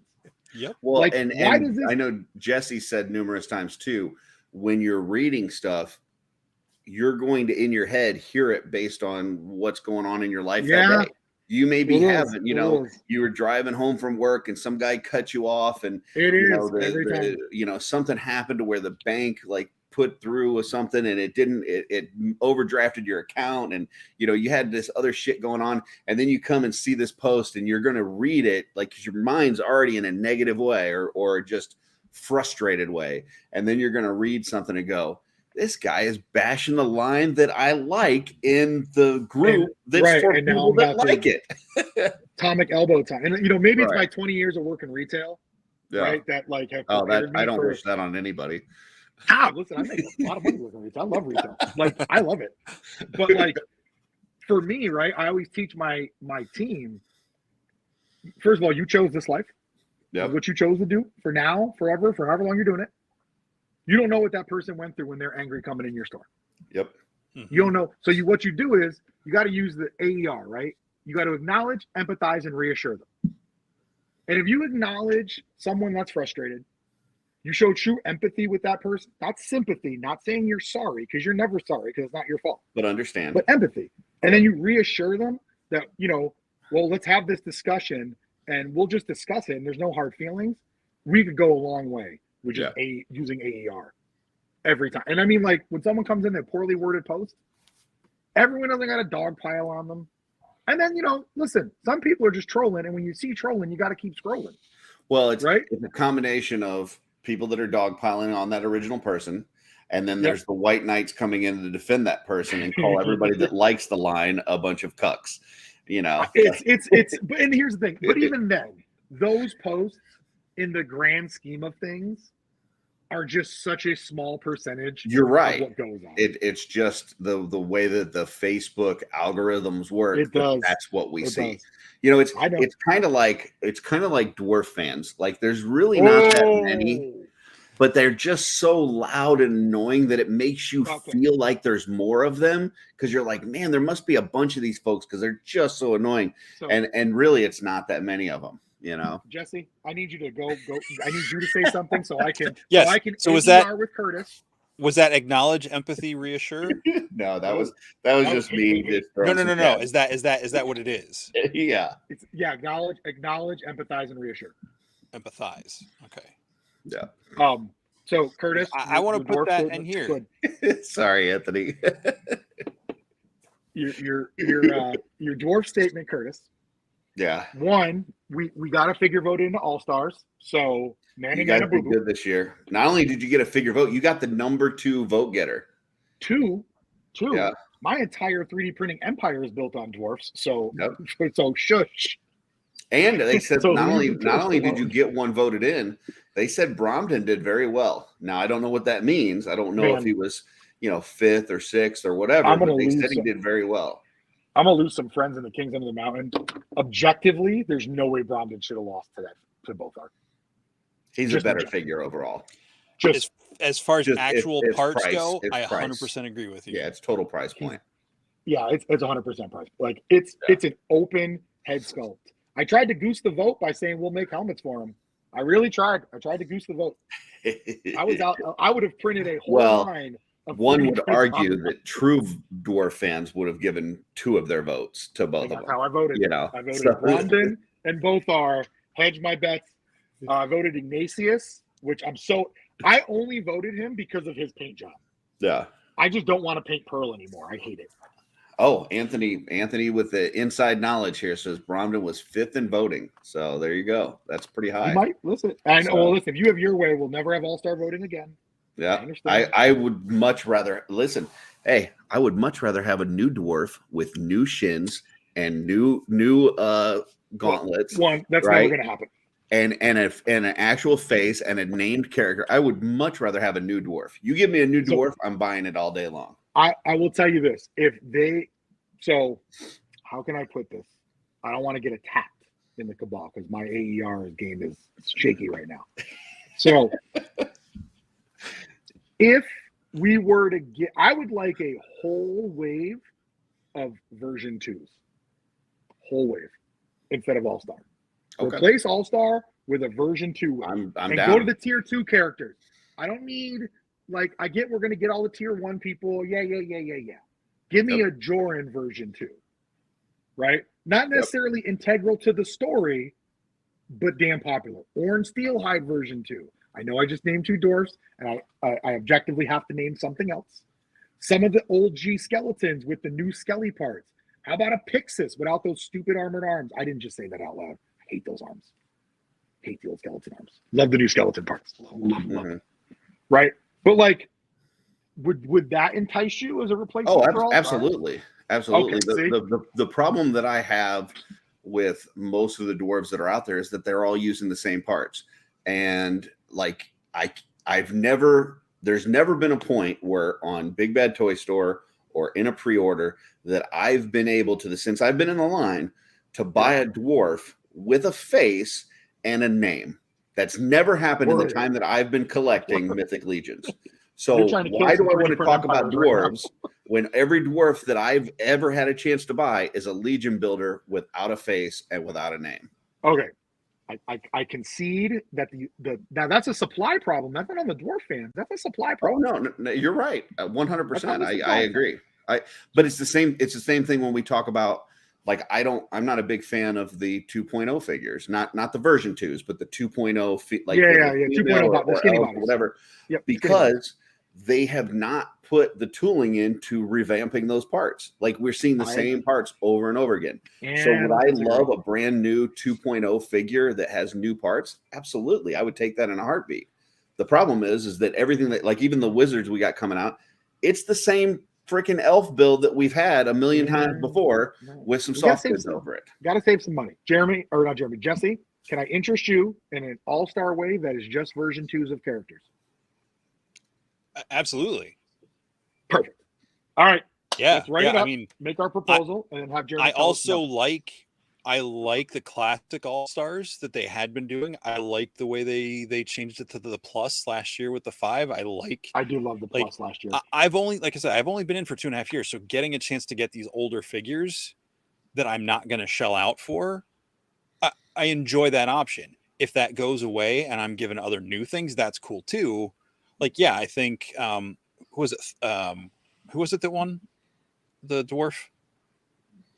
Both are. Both are one. Both are. Yeah. Both are. I like the character. Sure. I think he's a cool character. I didn't vote for him because all of his parts are basic. You could paint one yourself. But I'm happy to get a chance to get that figure because it's like one more old figure I don't have to like reach into deep pockets to get.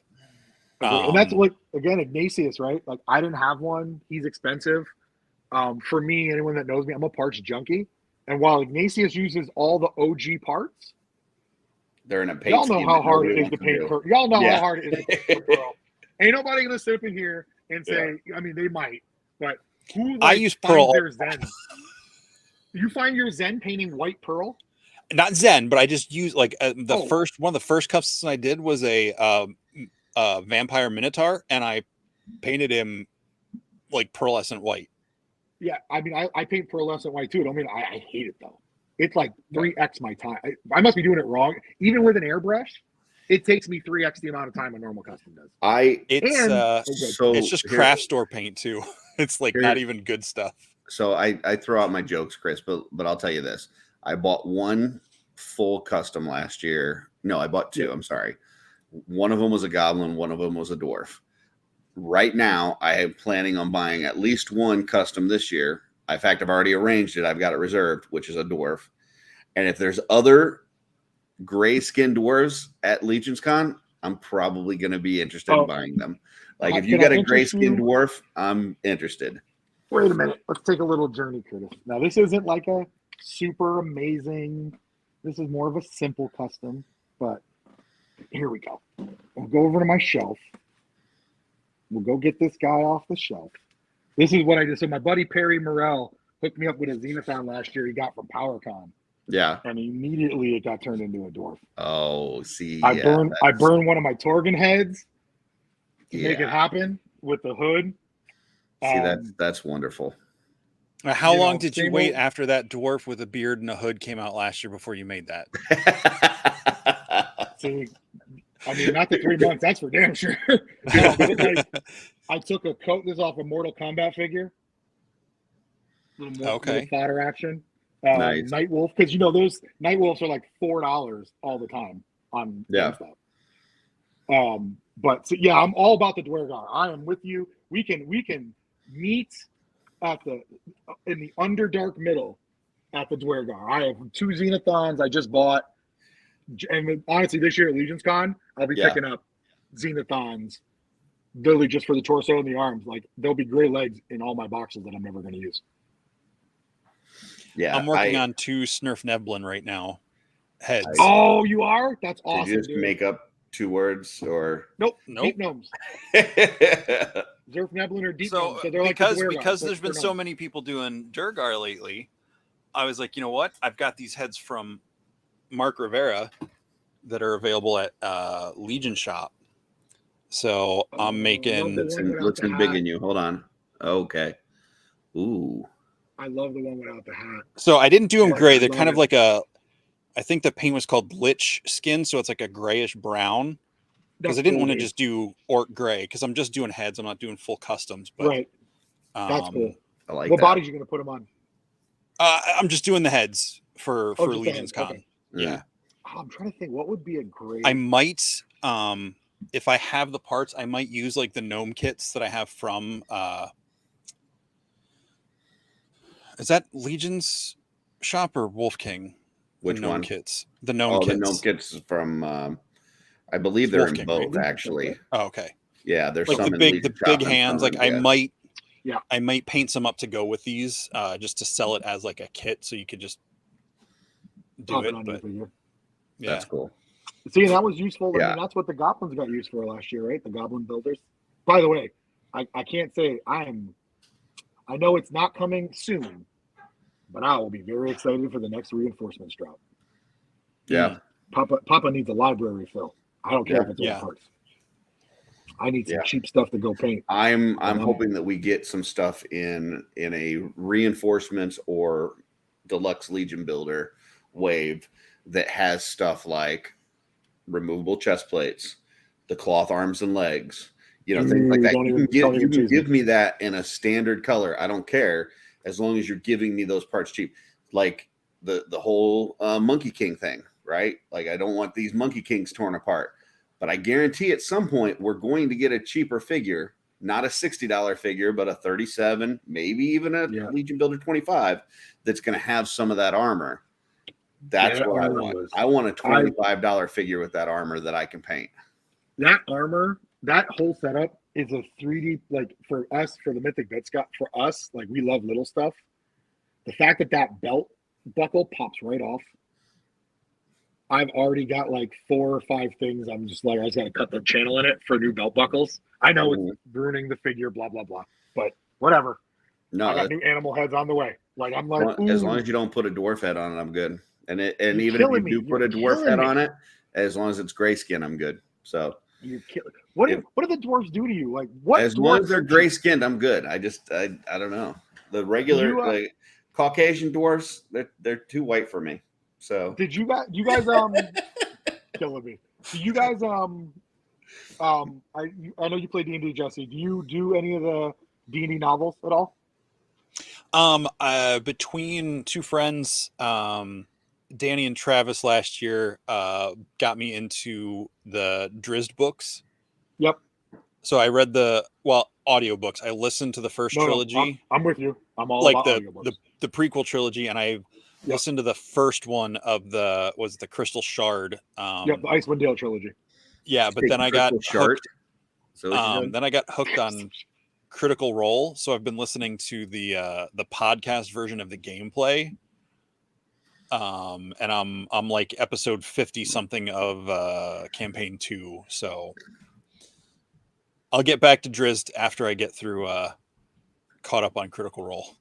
Actually, Anthony, it would be a perfect time to put out an Eastern themed dwarf set using Monkey King parts. Anthony did that recently with a gut plate. Banned from the call. Kris, when you're going to type stuff like that, can you at least identify yourself? I think they know that was me. So, Curtis, you don't do any fantasy audiobooks or anything like that? No, and I've never played D&D, but I will say that since seeing some of like Honed Axe, and there's a few other people that have been doing these Duergars, I've been watching several videos on like the history of that race and kind of what they are and stuff. So I'm really nerding out on that. That's cool. If you haven't watched all of them, I got a couple that I follow for Forgotten Realms lore. Yeah, if you got one that's interesting, definitely shoot it my way. So yeah, there's the one guy that does it all in a really cool voice, like a historian. Yeah. Like it's pretty sick. Like that'd be cool. I love the Duergar. Very underutilized villains in the D&D novels. Like there's a little bit of it in the Drift novels as you go through them. Yeah. They definitely play a little bit of a role, but not the role like they should play. Yeah. I don't know. I just think it adds something cool to those characters. It really, I don't know. For some reason, I just dig the color scheme. I vibe with it. So Man, so no Monkey King's taken apart. So you only bought one Monkey King? I got 3, but I'm not So what are you taking gonna do them with the apart. other 2? Right now, they're sitting in a box in my garage. Killing me. So Killing me. Nice little dry brush on that armor. Yeah.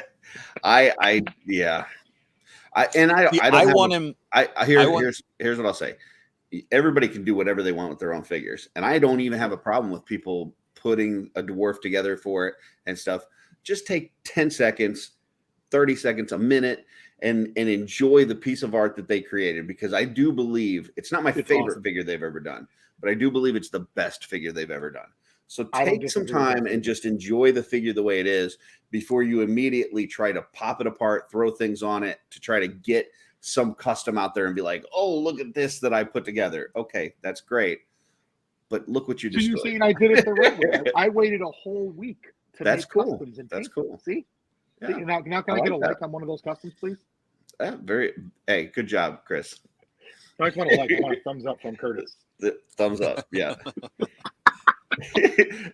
Anthony put out that Asian dwarf one for the Monkey King, and he messaged me, and this is a little behind the scenes, so I might get in trouble for this, but he messaged me, he's like, oh, I hope I hit on the shelf selections this week. And I was like, oh, you never know. And then I was looking at the stuff that he had posted, and one of the customs that he did was a Templar for LegionsCon. So I made that my shelf selection for the week. I made it the Templar and not the dwarf one. That's awesome. That's awesome. Hey, Anthony, if you're gonna do customs that aren't dwarves, I'm gonna put them on shelf selection every time. So, like, back to the SISA stuff, we did our dwarf heads at the exact same time. Nice. Like, we literally side by side. I was like, I'm gonna do hair. He's like, I'm gonna do a hat. Like, we were going back and forth. So we designed our heads the same week. I can't help it. I love Templars, so you know. See, I did a monkey Templar. You should love that custom. Hey, put a dwarf. I've been asking for dwarf Templars for like every time that they do the pop and swap thing. Like Joe and Jeremy do their little pop and swap thing. I'm like, put together a like this. Take the Sir Elijah and put together with dwarf parts and give me a dwarf Templar. And like they're always like, the Templars are racist. Wow. Damn. Wow. No. Wow. Well, wow. Okay. But no. I mean, if you look, every Templar they've put out has just been human, at least human proportions. There's been nothing put out for the Templar. I mean, there's no reason why we can't make an Orc Templar or a Dwarf Templar. I'm just saying they're learning, they're growing, they're changing their ways. I think we will see these things eventually. Listen, you put together a good Dwarf Templar with some nice soft goods, maybe a Max Bird set or something, I'm buying it. So yeah, I mean, I realize I said that came out completely wrong. Like I meant what I said, but like I know what you meant. Came out insensitively. I didn't mean it that way. More Mythic Legions. Mythic Legion. I'm not.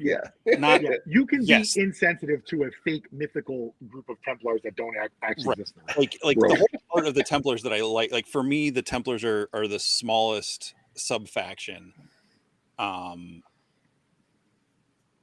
For my figures, I have a couple, and I'm good because it's like, well, I mean, I'll get the new ones coming out, but like I'll get the guy from the Indiana Jones set with the Templar from that. Only thing I'm sad about the new Templars, even though I know they're infinitely better.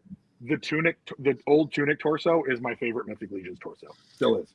I would have preferred if they kept that torso or even did a new sculpted torso. I love that torso. The soft. I like the soft good loin piece, and I like the soft good capes, but I don't need the torso to be soft goods. Like I'm with you on that. I like this only reason I like it all soft goods is because the color never matches. Yeah. When they do plastic and cloth. Well, like that torso, have you ever painted that torso and it's come out bad? I don't think I've ever painted one of those and I wasn't happy with the result on the tunic torso. I think I've only painted one of the tunic torsos so far. Oh my god, it's my favorite. It is by far my favorite torso to paint.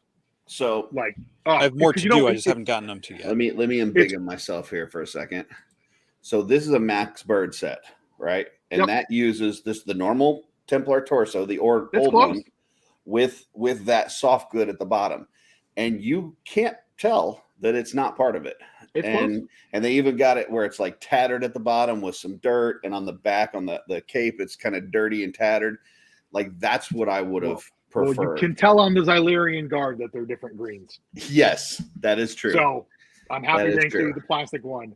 But like that torso, what I love about it is like if you're into like stencils and stuff like I am, it's so blank in the middle. You can just it's a perfect canvas. Yeah. Yeah, you create a cool logo. Yeah. I go cut that thing out and I'm like, ooh, I can do my anvil with fire logo on it. That's awesome. Like, I don't know. It's just one of those torso, like underrated Mythic Legion. Like my number one underrated figure that I don't think gets enough airplay is Brother Mandibulus. I don't even like skeletons that much. Not really into them. I want the new ones more because I like they're more my style. Mm-hmm. They don't have the armor.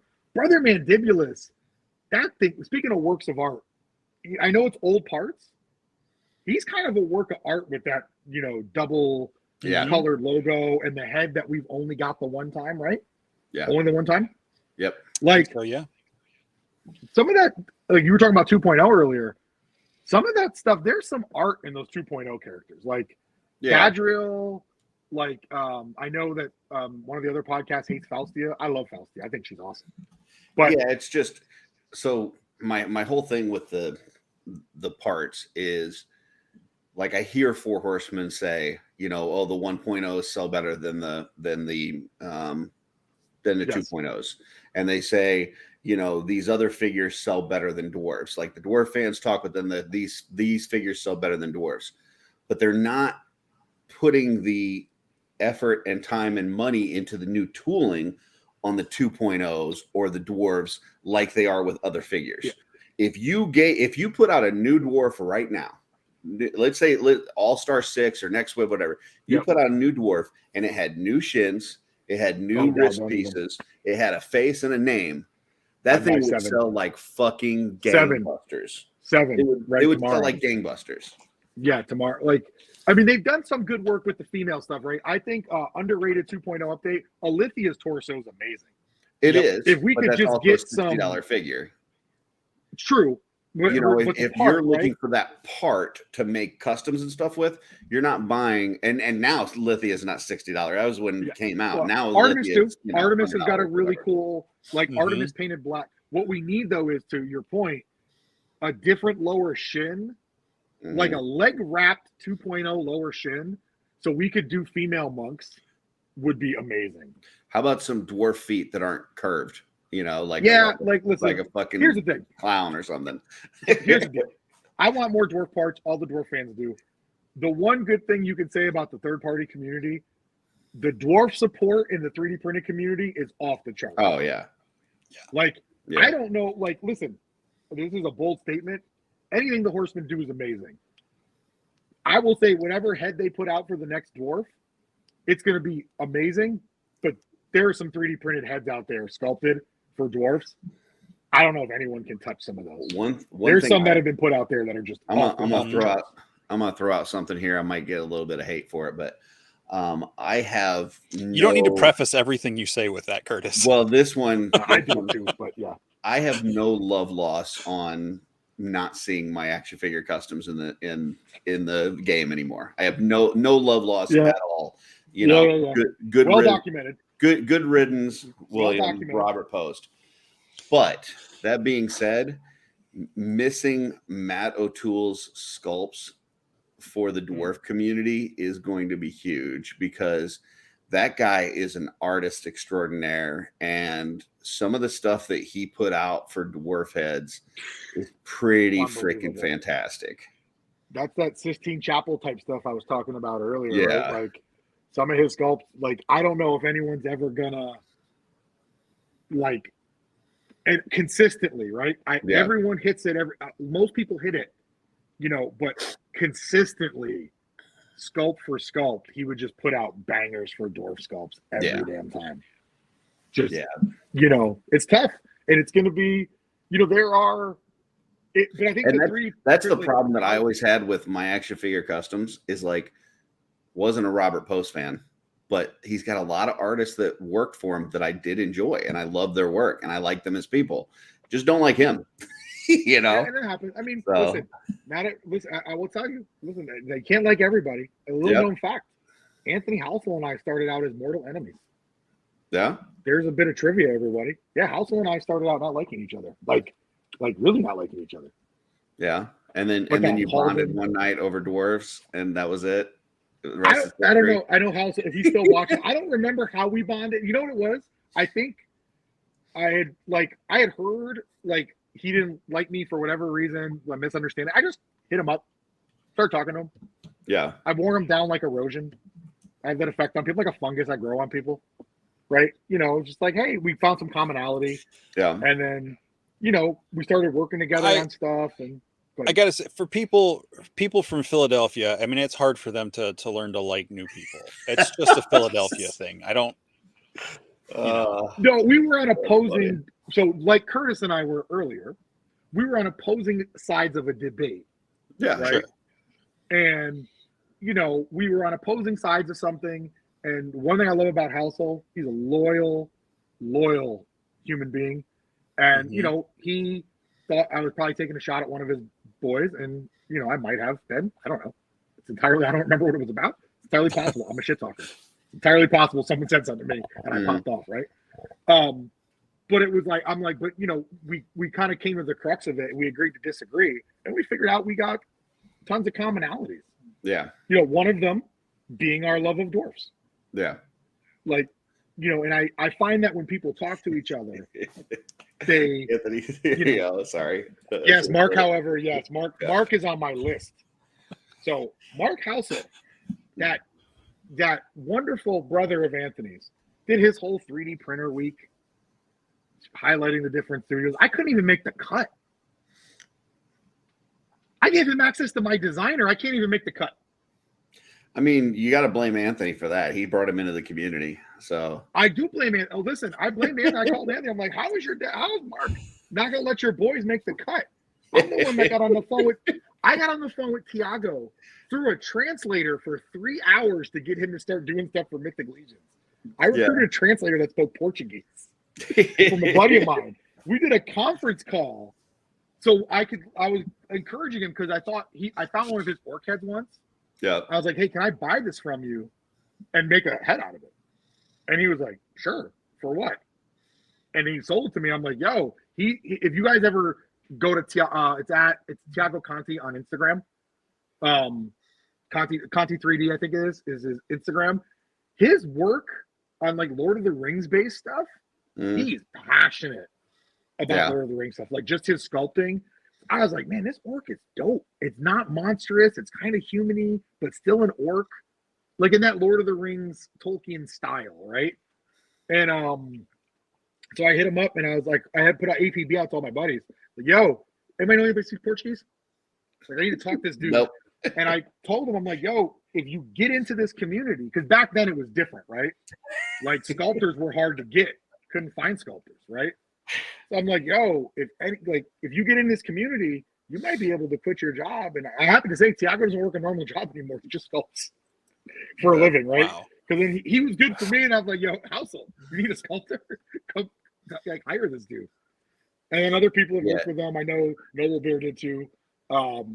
So that's the example to me of pushing us forward as a community. Yeah. I'm always trying to recruit new sculptors. I don't have a lot of success at it. Listen, we're not always going to agree on everything, and there's going to be times where we're going to even, have passionate debates on things. But this goes for me and Anthony. There's things that we don't agree on, but Anthony is one of the greatest dudes you'll ever meet. Give you the shirt off his back. If you're having a rough time, he's going to be checking on you, see how things are going. Solid. You need something, he's there. So solid dude. Now, I don't know about, this whole Philly cheesesteak thing where you put like spray can cheese on a, I don't know. Curtis, I don't stop while care you're ahead, where you're bud. from. Come on. You don't do that, but he is a good guy. So spray can cheese. I think didn't he say that's what they do? They put like cheese whiz. Oh, probably at the stores. Yeah. Because the stores got to make money. Yeah. Like, that's like I'll tell you, Philadelphia. It's like the bag of hot cheese that they just have like in the you just pump it and it's just like squig, squig, squig. Yeah. Yeah, no. Philadelphia is the only place. Oh, good. Sorry, Jesse. No, that's it. Oh, let's it's start. The only place I ever ate at where a rat fell out of the ceiling at a Ruby Tuesday. Hey, those are some of the best places to eat. No, hold on. Did you say at a Ruby Tuesdays? Yeah, so I'm at okay, well, that's not like a local real Philly place. I ate at PAX, we were at PAX East, being a bunch of my buddies in a different life, different nerd hobby. And we're like, we're just tired, con day, long day, right? We were playing a competitive game and we were tired from the game. Not physically tired, but mentally tired. We were like, what's near our hotel? Oh, there's a Ruby Tuesdays across the street. All right, cool, let's go eat there. So we're eating. And this big rat just falls out of the ceiling. Thing, I'm not exaggerating. Had to be like 1.5 feet. Wow. Big old rat. Big nasty rat. Falls, hits the floor, looks around and bounces. The staff is locked eyes with our whole table. And we're like, we didn't say anything. They gave us our food for free for us not having an outburst because we were the only ones that saw it. They're like, you want free dessert? I'm like, no, we're good. Yeah, no. Thanks for the free food. I'm gonna pack this bad boy up. We're gonna get up out of here. I get it. We shouldn't have been eating at Ruby Tuesdays, but it's funny because I grew up in upstate New York, went to New York City a lot. I've never seen a New York rat, and I've ate at some dives. But the one time I go to Philly, I got to see a rat fall out of the ceiling. I blame Mark Houseal for it, by the way. I could see that. Oh man, he is the lesser of the Houseals. At least that's what I hear. So, oh boy. Well, before Curtis starts World War III, never.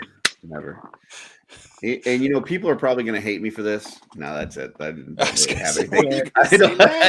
I don't have anything. I just like between the two of us, Curtis, we're going to be not liked. We're going to have to become friends because no one's going to like us after we're done. And that's the thing. Like with me, nobody wants to get in a passionate debate with me because I'm just kind of like, yeah, I see your point, but here's what I like. I'm the most bland debater, except with Curtis. Like I'll play it up just for that. But here's the thing. Let me get it. This is just me and you talking, Chris. All right, Jesse. Yep. Jesse's not listening. It's just me and you talking. A lot of people think that Jesse's this like really amazing, great guy. The thing is that Jesse is just opposite me. So it's like, I'm like that ugly girl that he takes out to the club with him so that he looks better. You know what I'm saying? Like Jesse has me on the show just so he looks like an amazing person and he's fun to be around. That's such a good strategy. Everybody watches this and they're like, I hate that guy, but this other guy, he's pretty cool. This Jesse guy's you great. Can listen now. This dude Curtis is a tool bag, but Jesse's amazing. Listen, hey man, every good face needs a great heel. There you go. I mean, you're putting way too much intelligence into my decision-making ability. Hey, listen, we're holding you up as the bastion. You are a bastion of the community. You are a pillar of the community, my friend. Mr. Rogers. You guys are. I mean, if I'm a pillar, it's the one that OSHA's gonna come and like write up for a violation at some point. It might look good, but like restaurant in Philly. There you go. Rats are falling. The rats are just waiting to fall out. I gotta say, man, there's a lot of podcasts out there. You guys are. This was a blast. I did not know how this was. We usually have fun. So this was absolutely. That is the best way I could have spent a Sunday. It is the best way to spend a Sunday evening. Seriously, I will pay you guys. If you want to have me on once in a while, I'll just pay you. We try. This is therapy. Well, this was a lot of fun, Chris. Yes, it was. Before we close out the show, do you have anything else coming up that you want to promote or talk? I know you talked about some stuff that you're going to have at LegionsCon, but anything else you want to promote that's coming up? Yeah. So next MythicBits sale, we're looking at end of July, and it's going to be a head sale. We've got somewhere it'll be 9 or 10 unreleased heads that we've either only sold at LegionsCon once, or I've only given away for free as part of a thank you. We're gonna do them.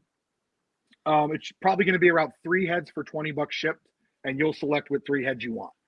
I mean, realistically, with the way we've upgraded all our printers, our new machine prints, 40 heads a pop. Oh, right? nice. Only taking off one plate. Yeah, when we need that economy of scale, we're able to bring the price down a little bit. And really, we paid for the sculpts, and they're not making us any money. And Shane's kind of sick of me buying stuff and not making us any money. So he would like to make at least a little bit. So we're going to do that. Everyone that buys into that sale, knowing that's funding our diorama designs and us to bring more to LegionsCon. So we're going to take all the money from that head sale. That's going to go into resin so we can bring more dioramas. Like, we're planning on 3 dioramas. We got some, Matt Stein just used one of our bases. He was the first one to buy. We got some single figure bases to give your customs a pop. We'll have a few different, not just Dwarf Curtis. There'll be a night design. We're going to do one design where you're going to be able to hang the shields on it. Nice. So you'll be able to hang your shields and stuff like that. We're going to bring a bunch of the LegionsCon. We're going to use the head sale to print more inventory. Cool. So instead of like 3 towers, maybe I can bring 5 or 6, right? Because we're flying in. We got to ship this stuff, right? So head sale coming in end of July. Look for that. If you haven't followed, I know I got a bunch of followers tonight on IG, so I appreciate that. That was worth every minute of this time hanging out with you guys. It's hard for me to mind followers. I don't do a good enough job of that. So appreciate that. And then, we'll be at LegionsCon with the double booth. It'll be a lot of little stuff like normal. And hopefully some people will wander by, maybe pick up a diorama or 2. We're hoping that if this does well, we can go to more specific designs like a goblin, not just tower. I keep saying tower, but like a goblin diorama and like maybe something for the vampires. We're going to have something for the knights already. So that's, the sale will be on Instagram and in the Cabal. Unless the website's up before then. Probably not going to be up. And we have an eBay store, but don't use it. Just come to me because you'll save money. Anybody that wants Kris to have a website, message Shane after the show and no, tell do him not. He needs to get oh on God, Kris. do not. Please, no. Please, no. Curtis's last statement will be stricken from the record. I need you guys to understand how much I have screwed that pooch. That's a my fault thing. I just couldn't figure out. I'm not stupid enough to not be able to not do a website, but I just couldn't get it to work right. So I'm doing SEO training at work, and I work in a frame shop, so like I hate it, but websites are a pain in the butt. Last thing, real quick, if there's any commission work you want out there, we've done a few commissions recently where someone, you got to own the file already. You got to bring it to us. We'll print as a service. But we've done some of that work for some folks. We just Shane just did a big graveyard diorama for somebody. Like it fits like 4 Mythic Legions on it. Cool. Cannot name the user because they asked to not be named. But yeah, so we're open to doing stuff like that. We'll work it out with you. So we do all that stuff too. One last thing I got for you, Kris. As you're working on diorama type pieces, don't forget us DTOF guys. You guys, can you send me the dimensions? Absolutely. So I know what my mat like. It's for me. It's the width won't be so bad. I don't think we're making anything bigger than 12 inches wide at the widest. Okay. In terms of one part. Yeah, because the height will probably be what you're doing. If it went across the back of a DTOF cube, but not high enough that it's not going to fit in there, would be perfect. So how much room you guys got across your DTOFs? What's that? What's your width? What's your width on your DTOFs? I believe it's 15. So you would just want. So for like, say we were doing a tower and you wanted walls, you just want 2 short walls then, right? I want something that would go the whole 15 inches across, but right. So like not tall. Yeah. Picture the tower, right? I know we're supposed to be signing off, but picture the base. Yep. With the doors. Let's say that's 8 inches wide. Yep. Now you've got 7 inches, so you have 3.5 on each side to fill in. Yep. You want the 3.5. I would basically want like a door section in the middle with a couple walls 2 little walls and a couple towers. Yep. Oh, there's no way I can fit that. The 15 is not big enough. Well, then you get 2 towers and a door. Oh, we could do 2 towers and I could do two towers and a door. Two small towers. Like, yeah, just the 2 pieces, 2 small towers and a door. Oh, honestly, Curtis, the kit we're doing, I could make you a custom kit where it'd be the door, the little topper, Yep. the taller middle sections, Mm-hmm. and you could pop 2 of those because those are only 6 each, and turn those into a tower. We could figure. I'll figure it out. I won't forget the DTOF guys. What worst case scenario? We can always take requests on certain things. Now, some of our designs, like the dwarf design, there won't be requests. There's no way to cut that thing up and reposition it. But something like a night tower that's hyper modular. Yep. If I got DTOF guys and you guys want to work with me, we'll figure out a DTOF edition. Okay, I'll send you some dimensions, and then like I said, just keep it in mind. I'm not saying everything you have to do has to be for DTOF guys. I know we don't rule the world, but there's a lot of us out there that sometimes will buy dios and they won't fit for us. So we'll and what I'll do is I'll make them probably a 1/4 inch short on either side, just so, because there's nothing worse than getting something that's just slightly too wide, right? Yep. You need that 1/4 inch of room. Sorry, I know that took us longer than we were supposed to go. My bad. You're cool. You're cool. All right. Well, Kris, we're going to put you backstage. If you've got to go, you can. Otherwise, hang out and we'll talk to you after we close out the show. Cool. Thanks, and we'll see you in just a few minutes. Thanks for watching, Thanks for joining us, Kris. It was fun. Thanks for the giveaways. And congratulations to the 3 winners. That was, what was it? Stephanie Orkin, Scott Baker, and then Scott Baker, Christopher McCall. So congrats to you guys. Make sure you reach out to Kris with a K on Instagram or Facebook, and get your address and everything. And like I said, and he said they will come later, like after mid-July, when Shane is back from his vacation. Let's see, what do we got? We got 1 more week on the All-Star 6 order. Mm-hmm. So you've got till our show goes live, I believe, next Sunday night on July 9th. Cosmic is hitting. If you did not pre-order, hit those retailers. I know there's some that are already starting to run out of pre-order stuff. So, don't wait. Don't wait. Yeah. Let's see. There's shows and conventions coming up. LegionsCon's coming soon. I think that's about it. We got our regular shows. We got an OffWorld off week next week. We've got PowerCon's coming up mid-August. RetroCon in September. Lots of other stuff for folks that, those are the ones that I'm paying attention to. But yeah, had a great time with Kris tonight. And for anyone who is watching this now, thank you for being here. Whether you're live or watching the replay, we really appreciate it. Had a lot of fun tonight. Whether you're here because you like Jesse or you're here because you hate me, either way, it's all good. Okay. Well, Kevin, I hope your power comes back on soon. And next week, we're going to talk about our guests for next week. Yes. Next week, we have Guion Tomos from aka Honed Axe is joining us. So that should be a fun show as well. Jesse, what? Before that show, I really need to do my Duergar homework. So if you've got anything you need me to read up on, just send it my way. Okay. Look, you probably already know more about Duergar than I do at this point, because I know they're a thing, and I've encountered them in D&D. But if you've been watching videos on them, you probably already know more than I do. All right. And this is off topic and more off world, but just so you know, I watched Alien last night, and I started watching Aliens today. So okay, I'm about midway through Aliens. So first movie, okay. Second movie, I'm liking so far. So not hating it, but my first pass with that franchise. So, all right. Well, I'll look forward to talking that. What was our Have You Ever? It was mine. It was mine. Yeah, it was yours. That movie. Okay. Elizabethtown. Yep. Okay. Well, that's it. We'll wrap up here, folks. Thanks for joining us tonight. We all have a great weekend, a good evening. All those good things. For those of you who are in the U.S. and celebrating, happy 4th of July this week. And there's another special day next week. I can't remember what it is. Oh, yeah, it is. Anyway, have a great night, everybody. We'll catch y'all later. And until next And as- time. What's on your shelf?